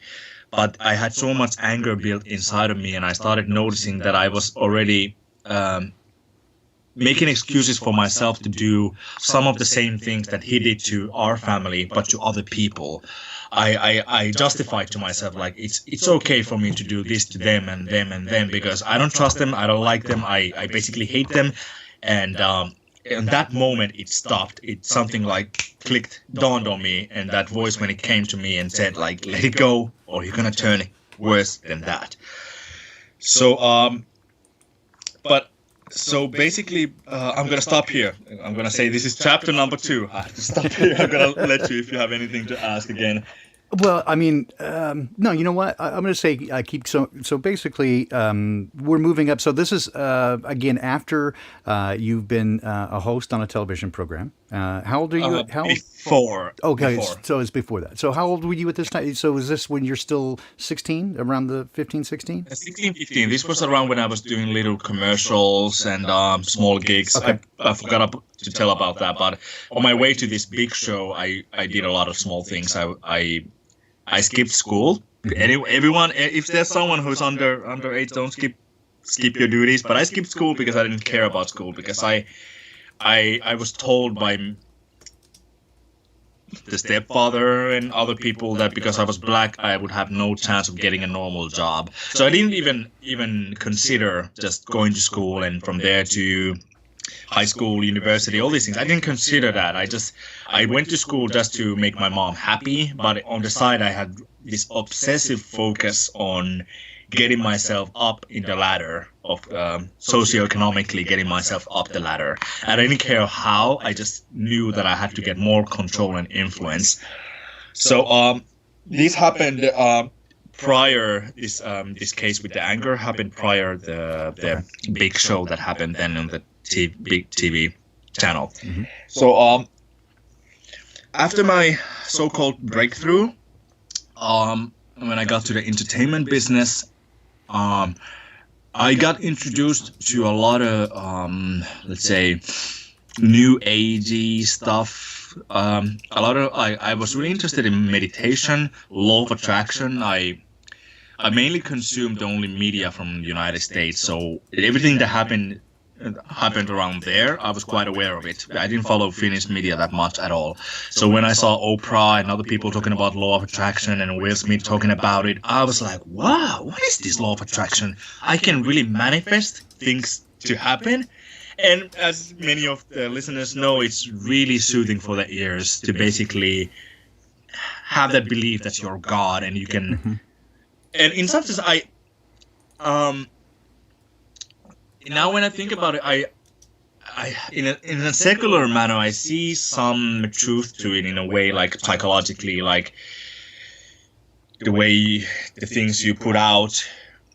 I can see like in different ways how that it can be possible that you can attract those certain things with just speaking it out, your thoughts and your opinions and so on. Mm-hmm. But the way I believed it back then was basically in this, like some would say, woo way, but that I could magical thinking, sure, yeah. Magical thinking. Yeah, I was basically sitting in a room like some people pray, but I was basically just chanting like, I want this amount of fame, and I want to get to this program, and I did get some during that period of time of my life. I tried almost everything to get further in my career.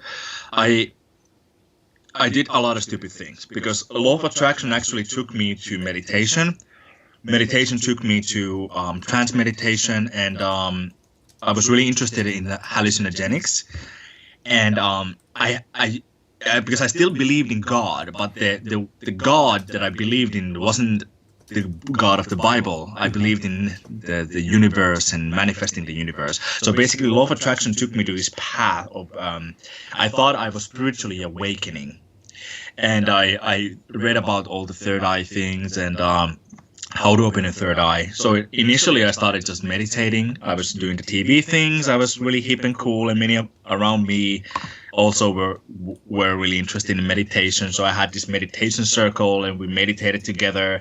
And inside a year, I think I was 17 or 18, I already had like a lot of friends who knew, like, if you want to do some cool stuff, ask him. Like, ask me, like, I will provide the good stuff for meditation and spiritual insight. So I was like a guru for a lot of my friends, and a lot of my friends came to me. So I was on the other hand, I was talking to them about opening your third eye and letting your spirit manifest things to you.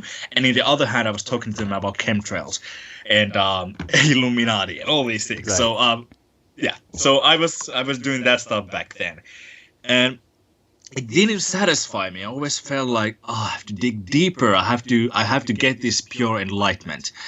And then these hallucinogenics came around. I happened to meet some people who introduced me to substances like ecstasy, from LSD to DMT. Mm-hmm. And I should have already stopped and realized that when I experimented with LSD, nothing good came out of it. Every time I experimented with it, in the beginning it felt good. I felt like everything was connected. I could see these geometric patterns as coming together.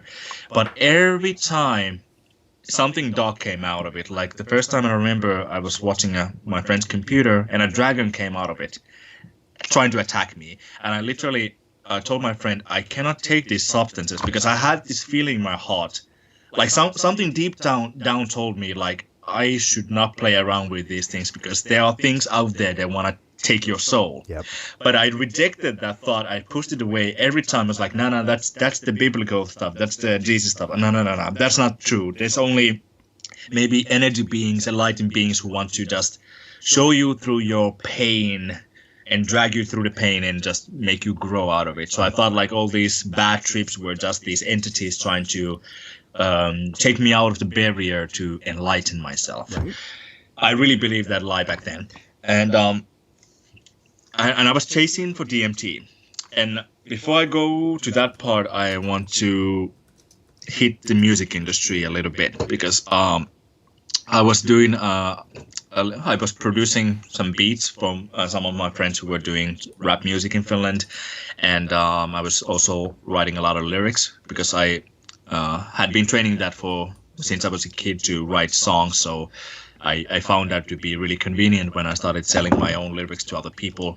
So I always liked being cryptic. So all the lyrics I wrote to other people, I always hid something spiritual in it. And of course, these new age stuff were filled in those lyrics. But music has a lot of influence on people, especially on me, because all these things with hallucinogenics and DMT, they actually came from hip-hop music. I was listening to certain artists from the States who are quite prevalent right now, and they were rapping about taking DMT and LSD and all these things and opening their third eye. And of course, when you listen to these songs repeatedly, constantly, daily, it goes to your subconscious, like without like consciously trying to crave these things. Whenever the opportunity came by that I had the opportunity to try one of these hallucinogenics, it just the images that in my subconscious just came out like, oh, that has to be cool. I'm gonna unlock more lyrics in my head. I'm gonna be better in my craft if I just unlock more and more of my brain potential. And that went hand to hand with the biohacking trend that was going up back then, that you can unlock more of your mental capacity by using nootropics. And do you know the movie Limitless? Let's see. Fill me in. Just maybe. Yeah, Limitless. Who was this actor? Limitless. I have to Google it. Who was this guy? Bradley Cooper. Yeah, I got it. I was like, yeah, I can't. I didn't see it. I know the plot basically. I saw the trailers for it. So, yep. Yeah. So basically, when I saw the movie, I was a fan of it. I was like, wow, that has to be true, because I already knew a little bit about biohacking, and I was interested in transhumanism, like the evolution beyond human. So I thought I could achieve them also by using hallucinogenics, by unlocking parts of my brain that weren't accessible before. So this Limitless movie was basically the journey I was trying to take. I was really eager of basically unlocking all of my potential and being beyond myself, and that was basically everyday thing I did with meditation and all sorts of things. And because of this belief I also had that we all were one as gods, I believed that I could learn from everyone. And that actually was quite beneficial, because I went to talk to a lot of people back then. I was really interested of hearing people's own stories, their backgrounds, and I felt like in my head that I was talking to myself. That's how deluded I went to that whole ideology. But I thought when I saw new people, like, hey, that is just me in another body telling another perspective, a story that I can hear. Well, and you're not the only one to imagine that. It's the philosophy, again, has been, and the nature of consciousness, as we've described, has been the foundation of even all of modern science came from that trying to understand. And that's the one part we still don't have a good grasp on, is the nature of nature of consciousness. And I was just emailing back and forth with Mark Bloom, who wrote up the thing that Red Fox and I had talked about, transposition, and he just sent me a thing on dreams. It was fascinating, and we'll talk more about that in the future. But yeah, consciousness and the nature of it. So again, understandable. And I get where you're at now too. It's like, okay, I was deluded in thinking that, but it's easy to see how one might get there. Exactly. And it's a slippery slope. I noticed this one quote of the Bible. You maybe remember it better because you're more well versed with it. But the path is narrow and wide is the. Oh yeah, that's the words of Jesus from Matthew and Luke also. Wide is the way that leads to destruction, but narrow and straight is the gate that leads to the kingdom. So yeah. Exactly. And that's how basically now looking back, I see, because every direction I went, I was in this wide path, and there were so many things that can basically soothe your ears and pleasure you in a way. So, it was all connected. Back then I didn't understand it yet, that all of them were extremely connected, because I was extremely interested in physics. All these quantum physicists like Michio Kaku and all these guys. So I listened to their documentaries about Big Bang and energy being in two places at the same time, and string theory, and all these theories they had. I loved all that stuff, man. I was a total nerd with it. Yeah. Before Netflix came, I was binge watching all those documents, and I was like explaining to my mom, there's parallel universes, I can jump between them if I just use enough of this, and then I just jump there. Yep. All this stuff, tricky stuff. But it proved to me, for me, although I didn't hear that theory part, in my ears it was just like facts. Mm-hmm. I didn't hear when they said the theory. So I was like, you see, scientists are basically proving that my conscience can be in 5 places at the same time, basically. So, because I was backing it with these scientists, so when I was talking about these topics to my friends, they also believed it right away. They had no questions about it. They were like, oh, so scientists say so? I was like, yeah, scientists say so. Imagine, your energy is now there too at the same time, because scientists say. And it was really easy to preach this ideology to people, because these things came from these the Nobel winning prize. Yes, scientism is a fascinating religion, because as they claim over and over, the only limitation is your imagination. So as long as you can imagine it, it can be true, right? Except Jesus. Exactly, right? Except truth, because truth bashes it open, right? So I often kid around about, and again, I'm not taking it out. I don't want to offend anybody. That's never my purpose. But when it comes to people who claim that they're another gender, right, or they identify as something else, and it's like, I kind of joke around saying, yeah, I'm a invisible 3-toed gnome, and it's hate speech if you say you can see me. You have to play along with my delusion. It's like, but truth destroys that, right? And so light always destroys darkness. Exactly. And so I almost digress to jump into that, but I try to keep my story. I'm sorry, it's my fault, right? I get excited and I go sideways. Okay, I do the same things. I try to be just really straightforward. Yep.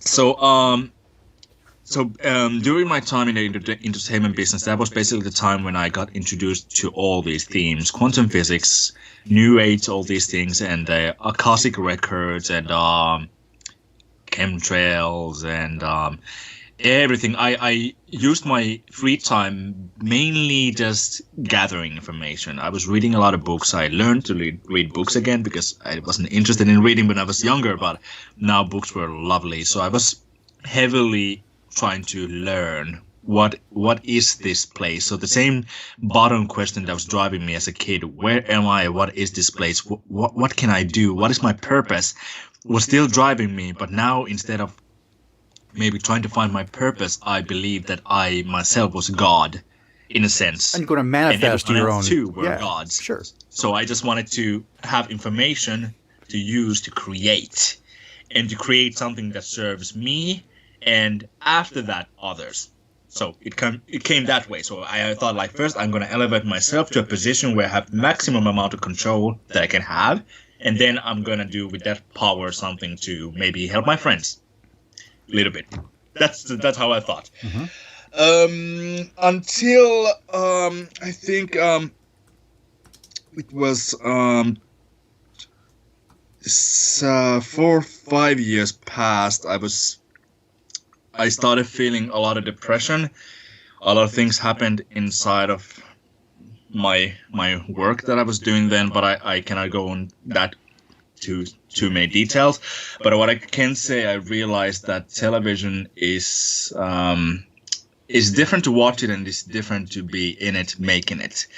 The control system was there. Like I got few times some messages from my producers telling me to be hush hush, because I was quite open about some things that I noticed was being done to the public, based manipulation.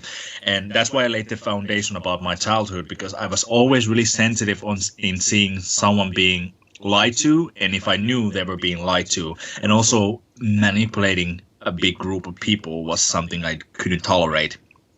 So when I was doing these different programs, and I noticed quite clearly there was underlying agendas behind them. And I was quite spoken out about. I spoke out about these things, and they quickly made sure to put me in line. So I got few threats from here and there from upper people, and they had some people they used as an example that basically they destroyed their whole careers, that they will never get a job anymore in entertainment. So and Finland is a really small country. That's why I'm also trying to be careful, because people find too easily. Yeah. So even Craft Bear, our previous guest, said, "Hey, I think I know who he is." I'm like, "Dope." Exactly. That's what I mean. That's what I mean. So I have to be really, really careful with this. So yeah. Didn't mean to sidetrack you with that. Okay, so all right. So we'll get back. All right. So after having those experiences, and I noticed that as an entertainer, I have no control. I'm a puppet. I had to admit, I'm just a puppet. And I actually started considering going fully on the music business, because music business was, for me, I had friends in there, and I helped them with producing some maybe beats or making lyrics, but I didn't want to perform as a musician. I somehow felt like I wanted to do music, but something just stopped me from going there. But I had interest of the music industry, because I felt like I would have maybe more control to spread my message, to spread any message. Because as an actor, TV host, that wasn't really possible. They really, literally, I felt like a puppet, and I didn't want to be manipulated and controlled anymore the same way as I was as a child.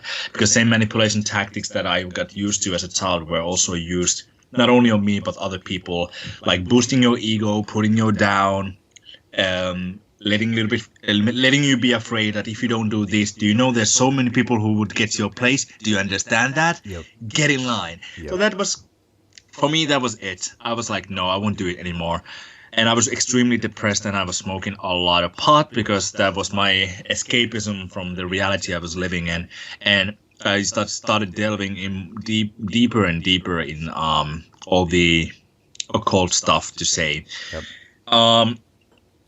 I started getting desperate, because I realized that I had used so many years to basically trying to build my career. So I started playing with I started going back to the spiritual stuff. Mm-hmm. I remember I went to the flat building's attic, and it was dark there. And the reason I went there is because I got this idea that, okay, I've heard this legend or myth that some people sell their souls.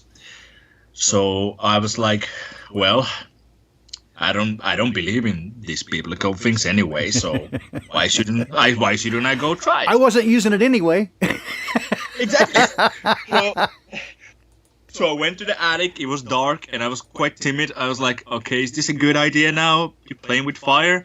And I was out loud. I was saying, like, if there's anyone there, if there's demon, something, I would want to trade. I don't know what to trade.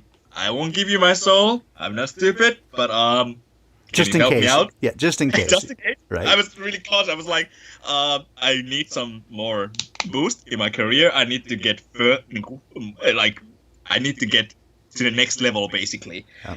And Then I started feeling silly, and I went back home. I started continued meditating and everything like that. And on 2013 October, shit started happening. So I tried to go to sleep, and I lived in a small flat back then. And all of a sudden, I looked at my the lights were off of the whole my house back then, and I looked at my wall, and I saw this like black shade just moving up and down, and I was like, where does this shade come from? I have nothing moving inside of my room, the room I was then in, and I looked around. I was like, yeah, there's nothing moving, and I don't see any source of light. Then I realized, like, how can I see a shade moving in the dark if there's no source of light? Then I was just curious. I was observing it, maybe 5 minutes. I was looking at it, and I was like, should I touch it? Where does it come from? And then I started seeing the shade more clearly. It started to form a hand. And then I was giggling to myself. I thought, oh, okay, you've been smoking too much pot, brother. Too much pot. Yeah. That cannot be a hand. Is that a hand? I was doing this mind game for a while. And then it struck me. I literally, like a pressure hit me immediately, and something clicked. That is not normal. I'm seeing something right now in front of me. There's no source of light, but I see clearly a shade in front of me on the wall. And I wasn't afraid yet, but I started feeling this pressure creeping in a way. I followed the hand, and the hand looked like Lord of the Rings, the orcs, like really scaly and everything, long nails. And I started following the hand, and it was enormous, like a creature that would be like 9 feet 7, tall, man. 8, 9 feet tall. Yeah. 9 feet tall, and you can imagine how long the hand would be. And I was following the hand like from the fingers upwards, and I started seeing like, holy, I can see a dark figure literally above me, hovering its hand on top of my head. And then immediately when I got my eyes got close enough to the shadows on body or the head, I froze. Immediately I froze. It was like instant sleep paralysis. I was looking at it, and the more I was looking at it and focusing on it, it felt like it was coming off the wall. And that terrified the living crap out of me when I was seeing that thing. And I literally thought I would die. I thought I would die, that this was it. And I remembered what I did at the attic. And I thought, okay, now the devil has come to claim my soul, literally. And it literally pushed me because I was on my side, because I never sleep on my back, because I used to have sleep paralysis a lot when I was a kid. So I got used to not sleeping on my back. And I realized, like, God, it usually came easier if I was sleeping on my back.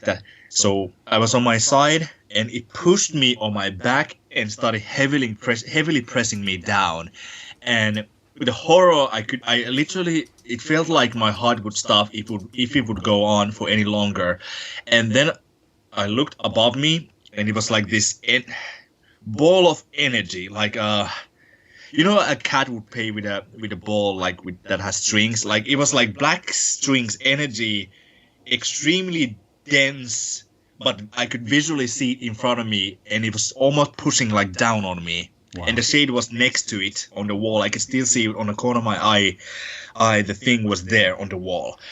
So I remember I literally screamed, Jesus.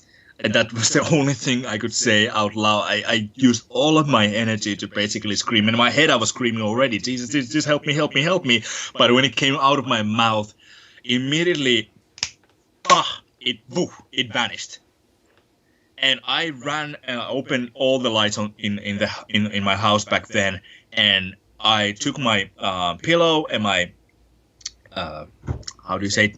blanket, and I went to I went downstairs to the sauna place where there was the shower and the sauna, and I kept the lights on, and I slept there for 5 days because Terrified. I couldn't sleep anymore in my own house for 5 days, and I asked actually a friend of mine who was Muslim back then to come pray and to take all the jinn away from my apartment. And I called my older brother, who has always been really he didn't lose his faith, to say it like that. He always focused on trying to get his relationship better with God, but he was quite into churchianity, and that was actually a thing that separated us a lot, because he believed church was the only place to see God, and my mother believed oppositely. So I didn't want to have much to do with my brother, but I wanted to call him, and I told him about my experience, because I knew no one else would believe me. If I would have told my friends or anyone else, they would say like, you may be just imagining it, you were sleeping, just your imagination. So I called my older brother. I told him everything that happened, and he didn't seem shocked at all. And he told me like, I know what you mean, and I've experienced the same myself. And only the name of our Lord can save you from those things. And I was like, exactly, yeah, that happened to me. Like I said, Jesus, and it went out. It was insane. I'm so afraid. But then I needed proof. Of course, I needed proof after that, because after a few weeks went by, I thought like, maybe it's just a weed or something else. Maybe I was just imagining it. So I called the Muslim friend I had and another friend, and we went to try. We went to play with this Ouija board, and that was an extremely bad idea. Bad idea. I had a feeling where this was going. Yeah, but I've always been really stubborn, because I was always thinking like, unless I see it with my own eyes, I won't believe it. And even though I had these experiences that were quite paranormal, I always tried it, because the world basically tells you if you see these things, you're schizophrenic. So I was really afraid that those things that I saw would be true. And I was starting to question myself, are you getting schizophrenic? Is it maybe the weed? Is it true that weed gets you cuckoo? So I was thinking like, oh no, maybe all the horror stories are true. Like smoking too much, you'll see all the monsters. But we went to try that, and we did everything. We had this guidebook that told us how to do it. And the entities we were communing with in that that day, basically we were asking these questions. We asked like, are evil people ruling the world? And the answer was yes. Then we were like, whoa, we are actually talking to some entities, and everyone was looking at each other like, did you move it? No. Did you move it? No, I didn't move it. And everyone was watching each other's fingers like no one moved the glass. And then we continued, and everyone asked a few questions, but I wanted to ask this one specific question, and I asked that, were there entities in my house back then when I saw the shadow in my room? And really quickly, the answer went to yes. And then I was mind blown. I was like, okay, I knew it. But at the same time, I realized like these entities we are talking to, they're not some dead spirits. These are demonic entities, because the answers they started giving us later on with the other questions we had, I started noticing this energy just coming to the room. So we decided all of us to stop playing, and we did it according to the rules, how you have to stop playing it. So we didn't just finish without doing the right way. Yeah, the goodbye. And we tried to go to sleep. One of us went to sleep first, and there was 3 guys. The one who went to sleep first, he actually woke up. After 10 minutes, he fell asleep. He woke up screaming. He was terrified, and he looked at us like he didn't know us. And then it took a while for him to recollect his mind, and he was like, "Did you see the burning cross?" And I was like, what? A burning cross? Yeah, I saw a burn. He was literally so scared. I knew I had to believe that what he saw was extremely real to him. And we just comforted him, and we saw it's nothing. It's just your imagination. This game. It was actually us who were moving the glass. Don't worry. Go back to sleep, because the guy was a little bit younger than us, so we didn't want to terrify him. But we both, the Muslim guy and me, we knew that thing was real.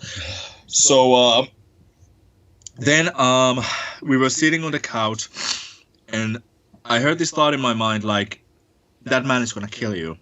If you go to sleep, that man is gonna stab you. Wow. And it was repetitious. Then I said to the Muslim guy, my friend back then, that I cannot go to sleep because I don't trust you. And then he immediately said, I have the same feeling. I cannot trust you. I think you're gonna stab me if I go to sleep. And both of us were actually dead serious, and we were afraid. And we were going back and forth, like, you go to sleep first. No. Oh, I don't trust you. And then he went to pick up a knife. And I was like, why are you picking up a knife? I just for my own protection, because I feel like you have bad intentions. And he was looking at me like I was really a threat. And then something came to me like, oh, this is not your own thoughts. It's intrusive. The spirits that you were talking with, trying to manipulate the situation to get you to do what they wanted to do. They basically wanted us to stab each other to death. I said this to the other guy, the Muslim guy, like, do you realize what's going on right now? We just played this game, and now both of us are terrified that one of us is going to kill each other. Mm-hmm. Do you realize what we're talking about right now? And he was like, yeah, but I'm still afraid. I cannot rely on you to stay here to sleep next to me. You're gonna kill me. I'm like, listen to me. Seriously, listen to me. We just played a game, and I'm really sure these entities were not some dead spirits. Don't you feel this pressure, energy also around us right now? And he was like, I do feel it. I had to talk to him at least for 30 minutes to talk sense into him. Like, we need to put the knives away now. And we did a compromise that the guy who was already asleep, he slept in the middle of the floor, and I slept close to the exit, the door out of the house, and he slept in the other end of the room. And we did this basically just to feel safer. The next day, the whole feeling was gone. And we talked about it. I was like, do you just realize what happened last night? We were really close of stabbing each other to death. And he was like, yeah, that's so weird. Let's not do it again. And he was just good with it. But for me, that was profoundly the evidence I needed that, okay, I don't need to see it physically. I've already gone this far. Don't play with fire. And I'm sorry, the great Baldini, I'm one of the most stubborn people ever. Because a few years after that, when I had the chance to experiment with DMT, I did it. So, You know, it doesn't surprise me. Again, I'm hearing a lot of myself here because I'd say mea culpa, also guilty. So, yeah. So, I still had the memory in my mind, and I had this other Muslim friend who actually told me never play with these things. He was actually interesting person. I still am in contact with him, but it's subjective, of course. Again, I cannot know if it's true or not, but he stated and said that he could see spirits, and he had this odd energy around him, not in a bad way, but I actually believed he could see something that others couldn't see, because he could tell things before they actually happened, and he accurately actually said exactly what happened during our session with the Ouija board without him even being there. I called him, and I met him, and he said, you did this, this, and this, and this, didn't you? I was like, how do you know that? And he told me, like, I knew already from before that he told me he had the ability to see things, but he told me that he had a dream, and in the dream, basically, he saw evil entities telling him that they're gonna get me in with them where they were, like, looming around. And when I heard that was creeping me out a lot, because I had already the sense for a while. I already had the sense for a while that there were entities that really wanted to keep me away from Jesus, the truth, God, and really tried their best to get me to them. So this sense I had, like, really strongly in me. And the funny thing, actually, because around that time in my life, so this is a period basically 2013 to 2015, so basically this 2-year period of time, through my work I met some Freemasons. Now I'm going through some touchy topics. I'm not going to talk about this for too much because again, Finland's small country. But I met some Freemasons who told me a little bit about how they're doing the good work and how they have bright minds and how they're looking for people exactly like me who can think and question and who can find like the secrets of our existence. And I knew a little bit about them because from not social media, from YouTube, watching Alex Jones or some of these guys back then, and I had a sense that they were not up for good. But I also knew that the lower level Masons, just porch Masons, basically, they don't know. Most of them hang around there just to, it's like a brotherly thing and getting some it's a pro bono access. It's a fraternity. Favors here and there. Yeah. So it's quite benign, the lower levels, but I was interested. I was literally extremely interested because I found that these people who had affiliations with Freemasons, secret societies, I could talk to them more about the spiritual stuff than with anyone else. It felt like the majority of people were asleep, just go do your everyday life, your work, and someday you're gonna get your pension money and then die. And I never saw that was the meaning of life, that we go to school, then we go to work, and then we just die. I thought there has to be more to life than that. And I noticed that these people had this curiosity and also passion to find out the secrets. So I was really drawn to them. And I started bumping into these people a time after another, again and again and again. And every time I was more drawn into them more and more and more. Back then, I didn't know that my great-grandfather, my mother's grandfather, was a master mason in Kenya. And he was really known. He fought in the Second World War. He fought on Britain's side because Kenya was back then colonized by Britain. So he got an opportunity to study to be a doctor. So he started to be a doctor in I think in London, some medical school. And after he came back to Kenya, he had changed completely. He had joined Freemasonry. And he had the rank of Master Mason. And actually, I'll tell this story later on, what my mother has told me about her family lineage. But I didn't know that I had Freemasons in my family, and that actually shocked me when I heard about it. But back then, I started bumping into them again and again and again and again. And few times I actually almost went in, but my best friend told me, like, no, stay away from them. You don't want to have any business with them. Don't follow your, let's say,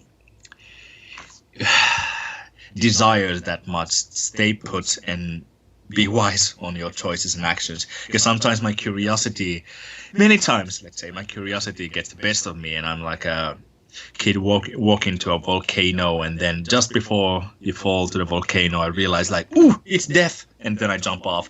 So I've had this little thing with me since I was. That's a part of me, I guess. But I have it now under control, and now my curiosity is only in certain degree limits that I wouldn't endanger myself or my family for that sake. But the DMT part, because I was meeting these people and having really great talks actually with these people, and some of them were talking about psychedelics and opening up your third eye. So then I got this opportunity to try DMT. And what happened, I don't want this to be an ad or encourage anyone to try DMT. Actually, the opposite. I would say to anyone, stay away from these drugs, psychedelics, and these things. It's no good. It's no good. It's no good. Well, here's what I would say about it, and maybe you agree, maybe not. I find that it does thin the veil and open the door, And if you are unprotected when you open that door, you open the door to everything that's out there, and it's an invitation, especially if you have no protection. And again, I think unless the light is really with you, again, the critters. Anytime you turn on a light in the darkness, bugs are going to show up. How about that? Exactly. So it opens the door, and if they come through, just be prepared. So yeah, again, I would say I don't think. Again, my take on it. Again, you may disagree. But my take on it is that everything that's natural is provided by Dad for some purpose, but everything in both moderation and with the right intention. Once the right intention has been established, then all things are lawful, but not all things are profitable. How about that? Exactly. That's how I read it. For me, that was a learning lesson because my intentions were always with those things self-serving. Mm-hmm. So when I tried DMT, the 15-minute case, not the ayahuasca one that takes you for days and days, the people who gave it to me, they told me like, okay, it's gonna last for 15 minutes. You're gonna go there, you're gonna see this spiritual entity, is gonna guide you and tell you these things and these things. And I was like, okay, I'm ready, because I was already for the past 5 years I was mentally preparing for that moment when I would get DMT, and also reminder because of hip hop music, because I heard these songs of how their brains were opened, all these things. So I wanted to. I felt like DMT was the holy grail of information, like literally tearing the veil open, because LSD and these things felt like it's touching a little bit there, but it didn't rip the veil open. So with DMT, it happened, and I'm not gonna tell too much about this story because I know there may be some viewers who may get just excited and may abuse it if the chance may come. I guess your viewers wouldn't, but in some instances, if someone happens to hear this. So I was trapped in a place that is out of this. I wouldn't say out of this world. I would say in this world, but to me it felt out of this world. Like nothing. No painting could describe it. And really quickly, I remember there was this snake type of entities basically telling me you're a fool and we gotcha. And I remember it's hard to explain because for many people, most people who haven't even heard about DMT or even tried it, in a nutshell, it feels like you're 15 minutes gone, like you basically like lose your consciousness, your eyes are shut most of the times if you do a breakthrough, but the 15 minutes can feel like hundreds of years to be gone away, like in some terms to explain it. So I remember it felt like I was being, like my soul was trying to be ripped apart, and I was stuck in a really dark place, and there was this voices laughing at me, telling me like it's too late and they're gonna take my soul. And that was extremely horrifying because I remember I thought like maybe this is just the phase of me going through my traumatic experiences and breaking through my trauma. But then again I heard this little voice telling me like, you have to call on the name of Jesus. And I was in such a pain, not physically, but I felt like my spirit was ripped. They were trying to rip my spirit in pieces. It felt like that, like the best way I can describe it. Mm-hmm. I was yelling in that place, in that trip, during the DMT trip. I was yelling in that place for Jesus. I was basically, if you can cry in that place, I was literally weeping and telling Jesus, I will never do something this stupid again. Please save me. I don't want to die. I don't want to end up in hell. I don't want to end up in this place. I don't know what this place is, but please, Jesus. And they were laughing. I tell you, like, it's no use anymore. It's too late. You have been calling us for so long. And the creepy part, because during that trip, they were basically like, the entity, the thing that was talking to me there, it felt like it had been present most of my life at least. It was talking to me like it had been next to me, watching me, waiting for me, guiding me to do mistakes so it could get me. And that was the most terrifying part, because at first I thought like, wow, this is just the universe and all the numbers and signals and all the beautiful things I saw during being in that place. But in the end, when I was literally being tormented and that thing was telling me like, I got you now, it's too late. So I realized almost the like whole- a guardian angel, but from the wrong team, right? Sort of Exactly. assigned to you throughout your life to bring you hell, literally, in your life. Yeah. Exactly. So that entity basically tied into everything almost every bad thing that had happened to me, that was also supernatural, but also not that supernatural. And now looking back at it, I know it's just mostly fear tactics and all those other things. I have more understanding on those spiritual things also and what the capabilities are on their side.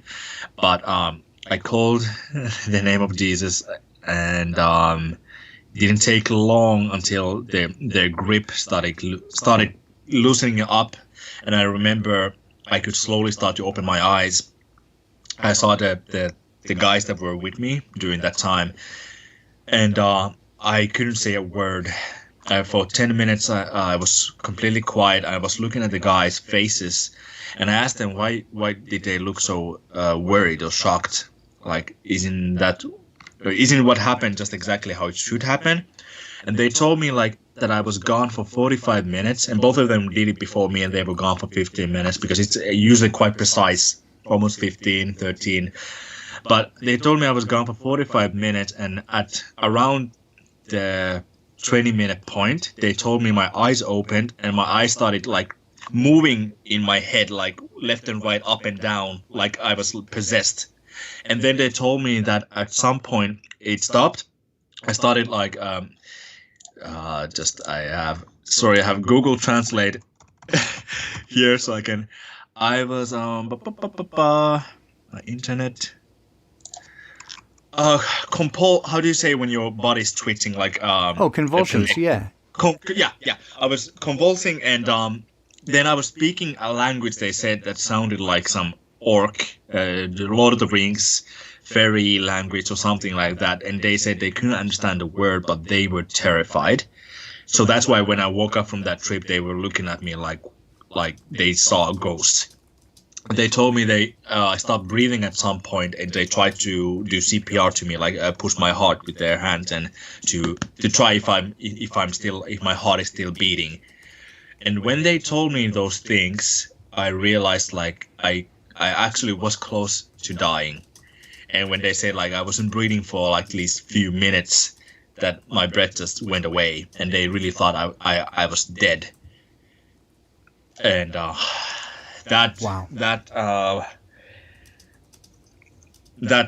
really then that got me quiet. And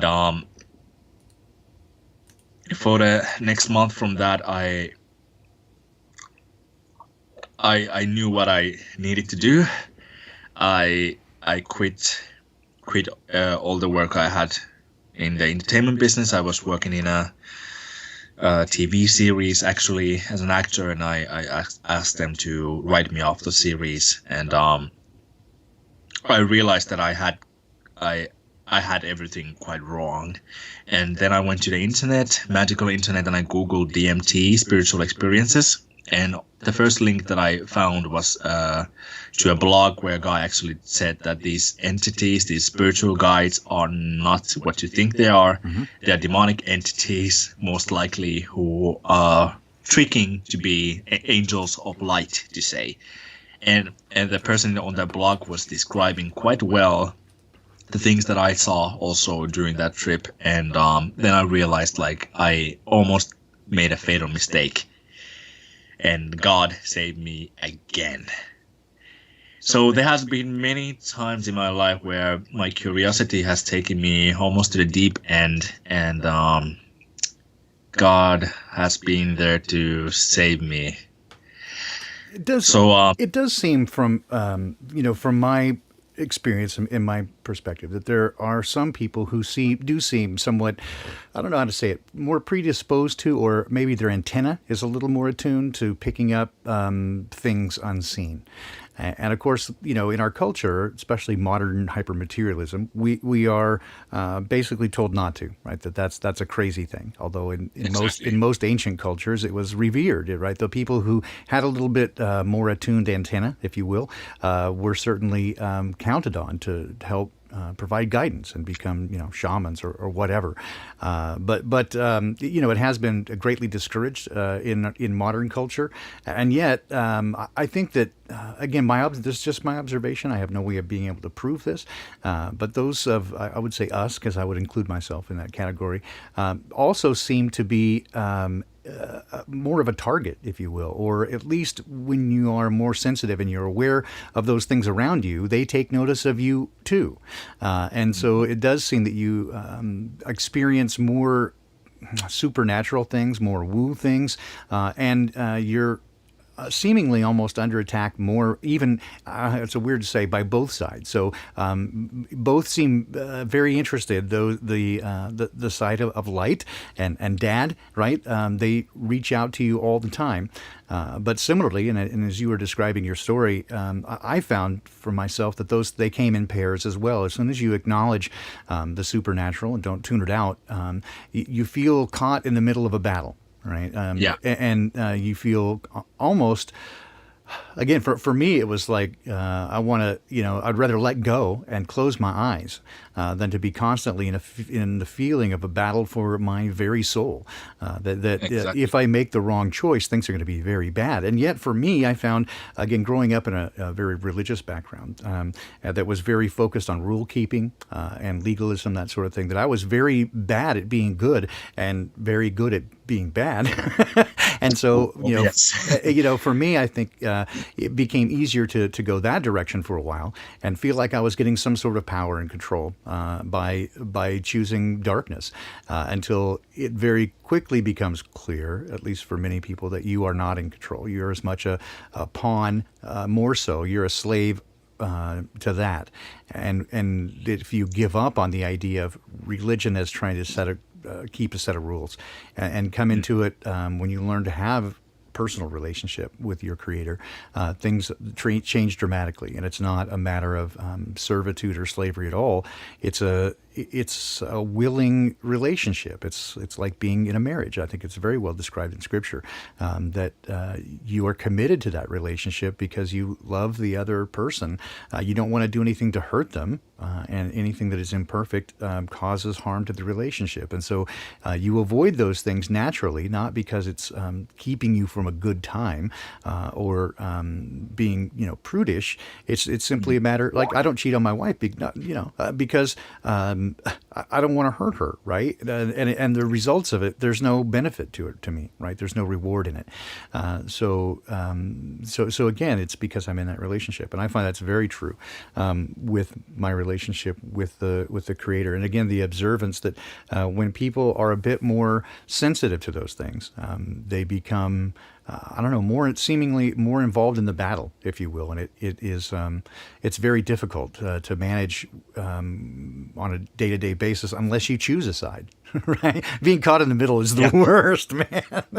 It is. It's like a divorce analogy is quite good, like your dad and your I don't want to say the other side's mom, but basically fighting for you. Like, one is ripping you to the other side and one is to the other side. But I wouldn't say the other side is like trying to drag you to each side. It's if I would say the dad side, it's there. It's like, I'm here for you. You have the choice. But the other side is manipulating. Yes. It tells you the things you want to know, see, feel. It suits you. It's like a manipulating stepmother. Yep. Well, yeah, exactly. And certainly a trickster. And promising things that never get really delivered on.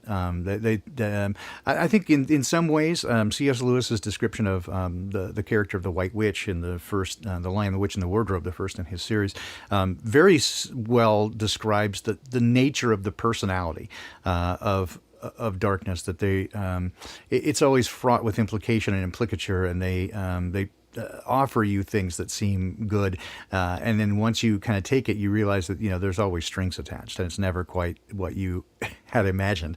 And I find, interestingly enough, when you look at, you said early on the things that would feel like make you successful, right, being in part of media or whether it's music or acting, and those people who do seem to make an exchange in order to get there, nearly unanimously indicate regrets later that they feel like they have sold their soul and that they have gotten in a bit over their head. And many of them you can watch, especially, in the political world and those who hold power financially, is that they do seem to live in some ways preternaturally long lives, and yet they are terrified, right? They seem to be operating from a place of they do not want to die. They would do anything to keep from getting what's next. Exactly. And even with me, I remember. Oh, actually, I'm gonna say this later because I'm gonna get to the end really soon. Okay. So I'm close to the end. Okay. I'm sorry, everyone. No, I was gonna find out. I was gonna find a little landing spot because we might have to do it later. But yeah, if we can wrap in a few minutes, I do have to bring it to a close at some time soon. But certainly willing to have you back as well and continue because we could keep going for the majority of it. After the DMT case, I really went back to the internet. I think at that time I found RFB and many others from Richie from Boston, Nicholson's 1968. All these wonderful guys doing their own thing, and then I started opening up to the thought of like maybe the truth isn't that far away. Maybe I've been just looking everywhere else except the one place that I should look. And set of events happened to me in between concerning the secret societies and these things, but I won't go into that into that part. Maybe privately we can discuss more about that. But sure. Then my mother actually discussed about my great grandfather to me and told me the story that my mother was involved in these child sacrifice rituals when she was a child. Her grandfather, who was the master mason, he performed various rituals and sacrificed his own children. Oh, wow. Also his firstborns, and he had chosen my mother to be basically his successor. And my grandmother, so my mother's mother, basically tried to keep my mom away from him. And around the time when my mom was 16, she moved away from Kenya because he thought that Freemasons only exist in Kenya and all these child sacrifice things only exist there, until my mom met my father, who actually told her that, nah, these things are all over the world, honey.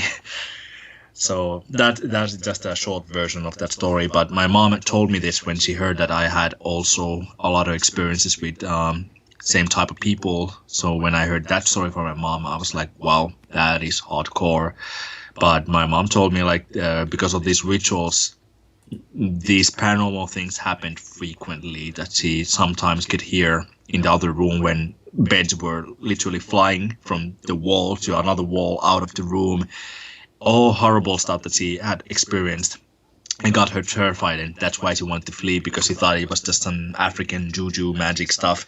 She didn't have a deeper understanding in it, but she understood that her grandmother was a Mason.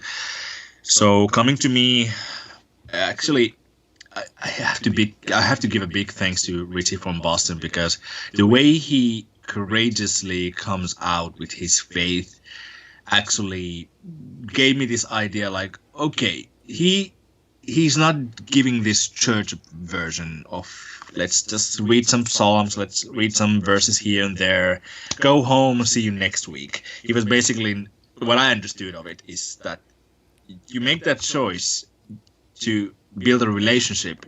It doesn't include building a church, anything. Go on your knees, beg for Jesus to reveal himself in some way. Just find the truth. Dad wants to have a relationship with you. I use the same term as you, Dad. Yeah. So, long story short, 3 years ago, some bad things happened to me. So I fell on my knees. I started crying. I felt like I had a panic attack, and I begged for Jesus to save me. And that from that day on, I would give my life completely to him.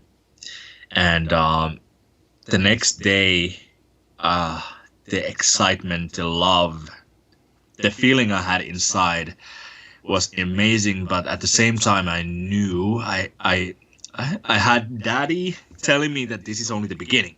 Yeah. I was really excited. I wanted to tell everyone, like, hey, wow, I feel like I have life. I was so happy. But then it settled down after a while, and I realized, like, oh, this is just the beginning. One by one, I've noticed how Dad has been correcting me, helping me to see my flaws in different areas, and trying to build me to be the person that he wants me to be. And eventually I want to be the person that he wants me to be, because that's only for the best of me. Yep. So, I put the ending quite in a small package, but there's not, I don't want to put too much emphasis on the dark things and these things, but because my point was basically to bring the information to people, how basically you can end up from all the quantum physics and the law of attraction, all these new age things, and how they are quite the same thing, but just packaged and confused, and people are really confused with it. But this is just my story, and everyone can believe, of course, what they believe and who they believe. But for me, I don't put my faith in man. I put my faith purely in the Creator, and that's where I stand right now. And the only thing I've been missing is just having a community, a fellowship, because Understood. I've been here in Finland. I've been really lonely. I've been listening to you guys there, having fun and everything. I'm like, I need to talk to someone too. I need friends. Well, and again, so glad that you're here. But I got to tell you, we all feel the same way, although we're all in America. So many of us are spread out over such a wide diverse landscape and cultures as well. Most of the people, honestly, that I know within this community, all of us feel separate and alone and isolated.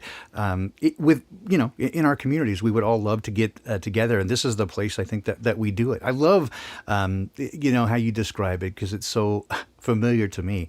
That sense of complete, overwhelming love, and how just like any love relationship, when you first start, dating someone, you find the love of your life, right? You just want to tell everybody, oh my God, you want to introduce everybody to your new partner, right? And then after a while, it's not that it diminishes. In fact, it just gets deeper, right? The spaz level maybe goes down, and you're less, less freaky about it, and more, it becomes a deeper, more meaningful relationship, right? And as you described, everything regarding my relationship to Dad has been so much about, I'd say them, wanting to turn me into the person that they created to start with, right? And it has nothing to do with me going out and trying to get other people to change the way that they live or change the way they see things or anything like that, right? It's simply to become a better person, and as I do that, I can better receive and therefore express love toward others. Once I better understand what love is, then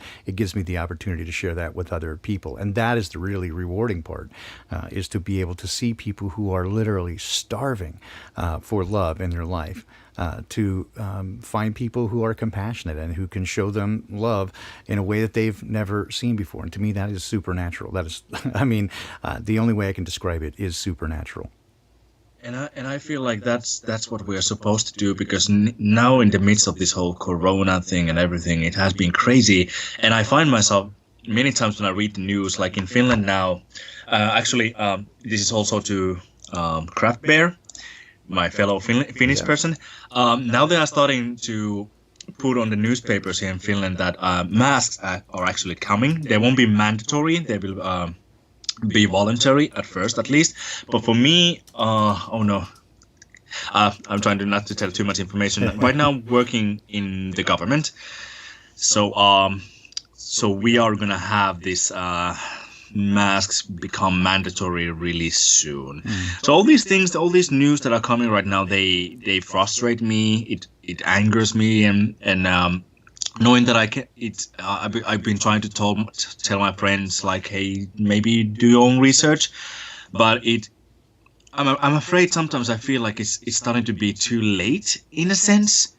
Like every day feels like I'm like this. The vision is bigger. Yeah. Like the ones who see and the ones who are just fully asleep. Yeah. and it's quite terrifying actually to see.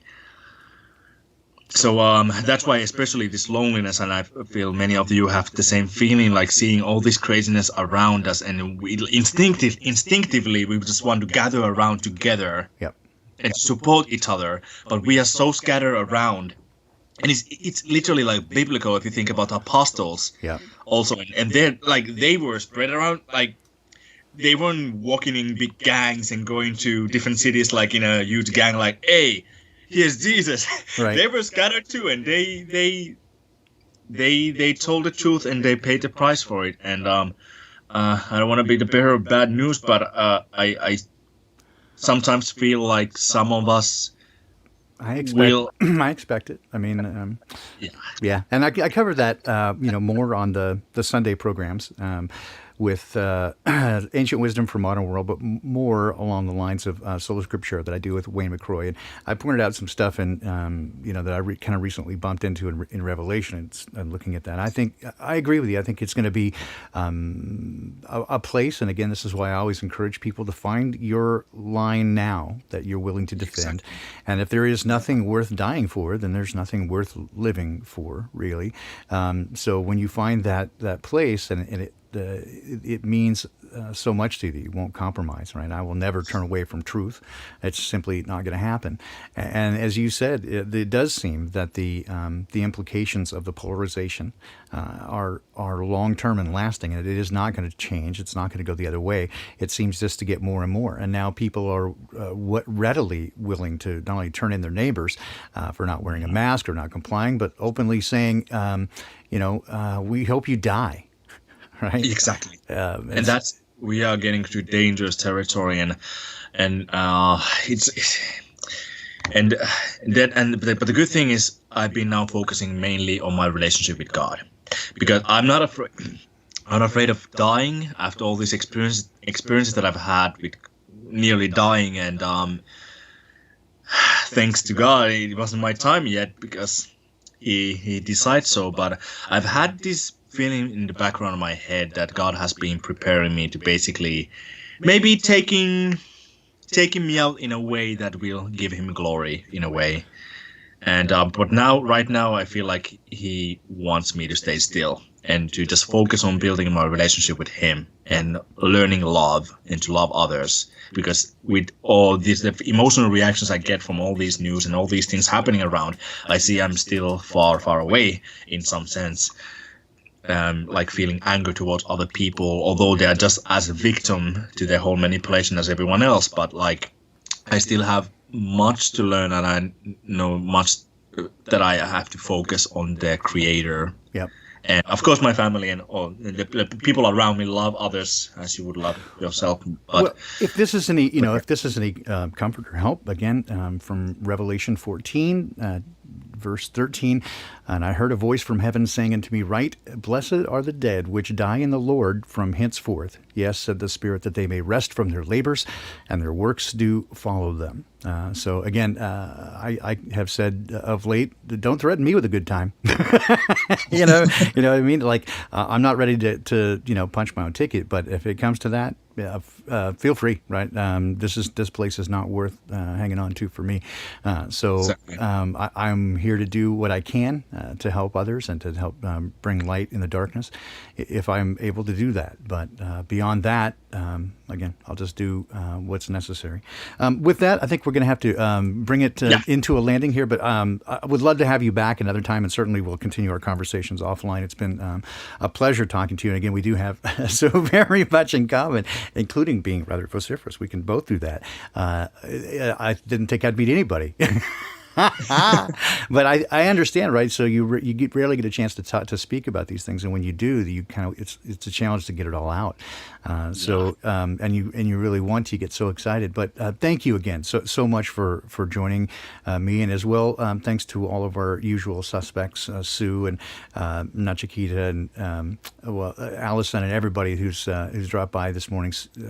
Thank you so much for being here and being a part of this. We'll be back again next week as usual. And I think I finally have 7 Ravenwolf in a place where we can share that with you. And then after that, I think we're going to actually have Jason Lindgren from Secrets of Saturn and Crow 777 Radio joining us and to tell us more about his experiences and his awakening journey as well. So stand by for that. So we're trying to get everything all lined up. Again, thanks for joining us this morning. And we'll hopefully see you guys again tomorrow morning. I'll be here at 7 o'clock Pacific. That's 10 a.m. Eastern for Ancient Wisdom for a Modern World. And we'll be doing just, again, a brief look at some Proverbs. And then we'll be back tomorrow evening, 5 p.m. Pacific. It's UTC -7 for the Solar Scriptura. And I think that's a 0.5 episode. So again, thanks to everybody for joining us. And we'll see you again tomorrow or next week.